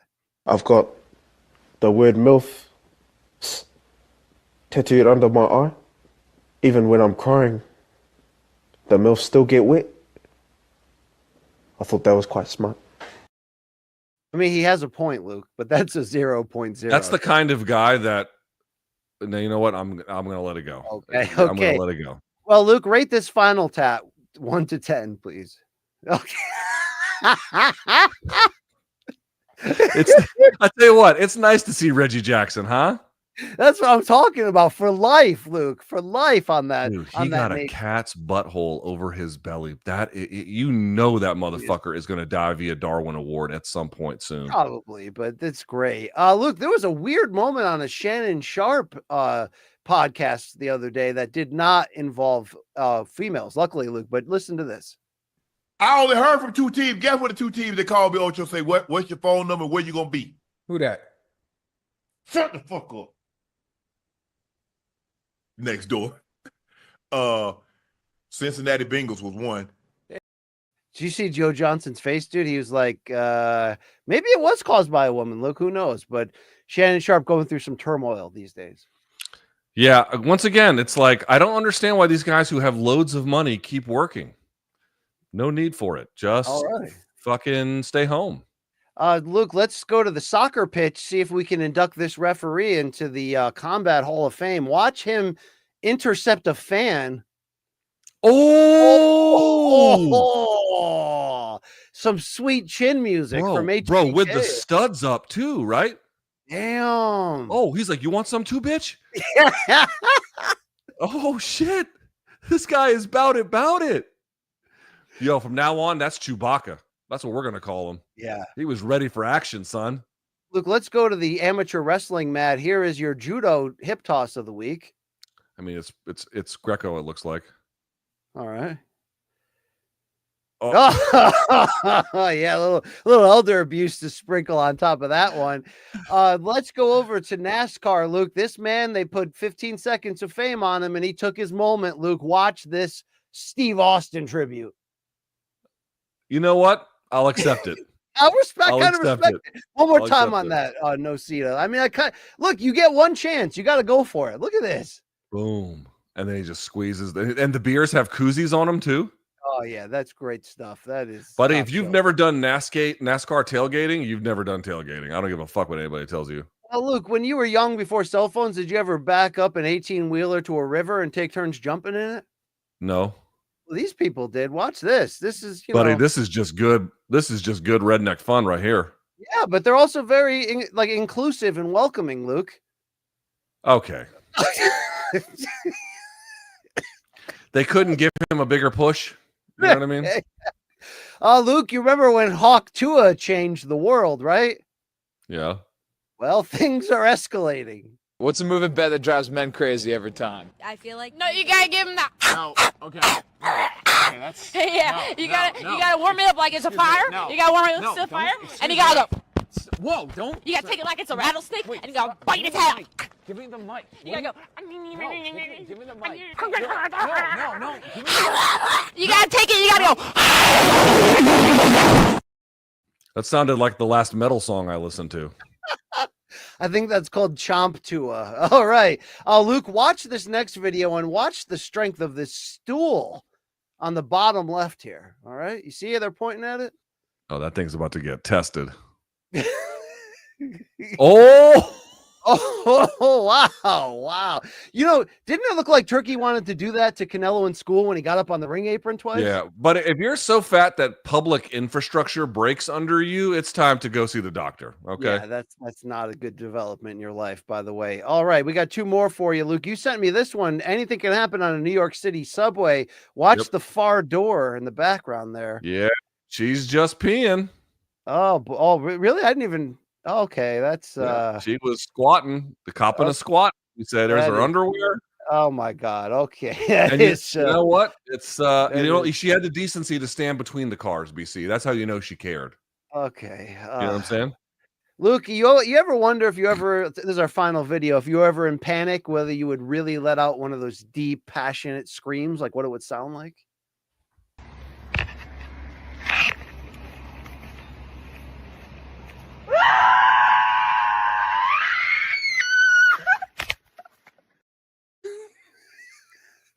It was a guy with paper towels and lotion in his pants down, Luke. All right, that's all the shit I got for this week. Thank you for playing. All right, there you go. There you go. Oh, wow. What a show, right? What a weekend. What a 2.5 hours we gave him. 2.5 hours.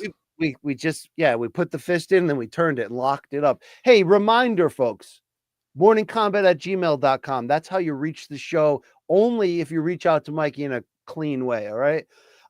Also, Wednesday. Luke, tell them what's going on at 11 a.m. this Wednesday. Well, UFC 315 is this coming weekend. So to get you ready for it this Wednesday in studio, live in New York City, yours truly, that gentleman right there, the Brian Campbell Experience, and Chuck Mindenhall, Anakin Skywalker himself. We're all going to be there having some Cuervo, having some fight talk, getting you ready for the big pay-per-view. Should be a grand old time. It will be fantastic. Long Island Luke, thank you for your service today. You will not get paid overtime, although. All right. It's all right. It was worth it. It was a good All time. right. Anything you want to tell the people? Probably not. I mean, I'll have my bet breakdown out today. You guys know the drill. Tune in Saturday, watch along the whole thing. Yeah. He'll probably rip a bong or two. Luke Thomas, would you like to tell the people one more thing? Anything? Advice? I love you. Thanks for tuning in today. We appreciate it. Join us on Wednesday. Hey, that's well said. From Luke Thomas, this is your boy BC. Follow us below. But also, folks, follow your dreams. You get knocked down, you get back up. That's how it works. We're out of here.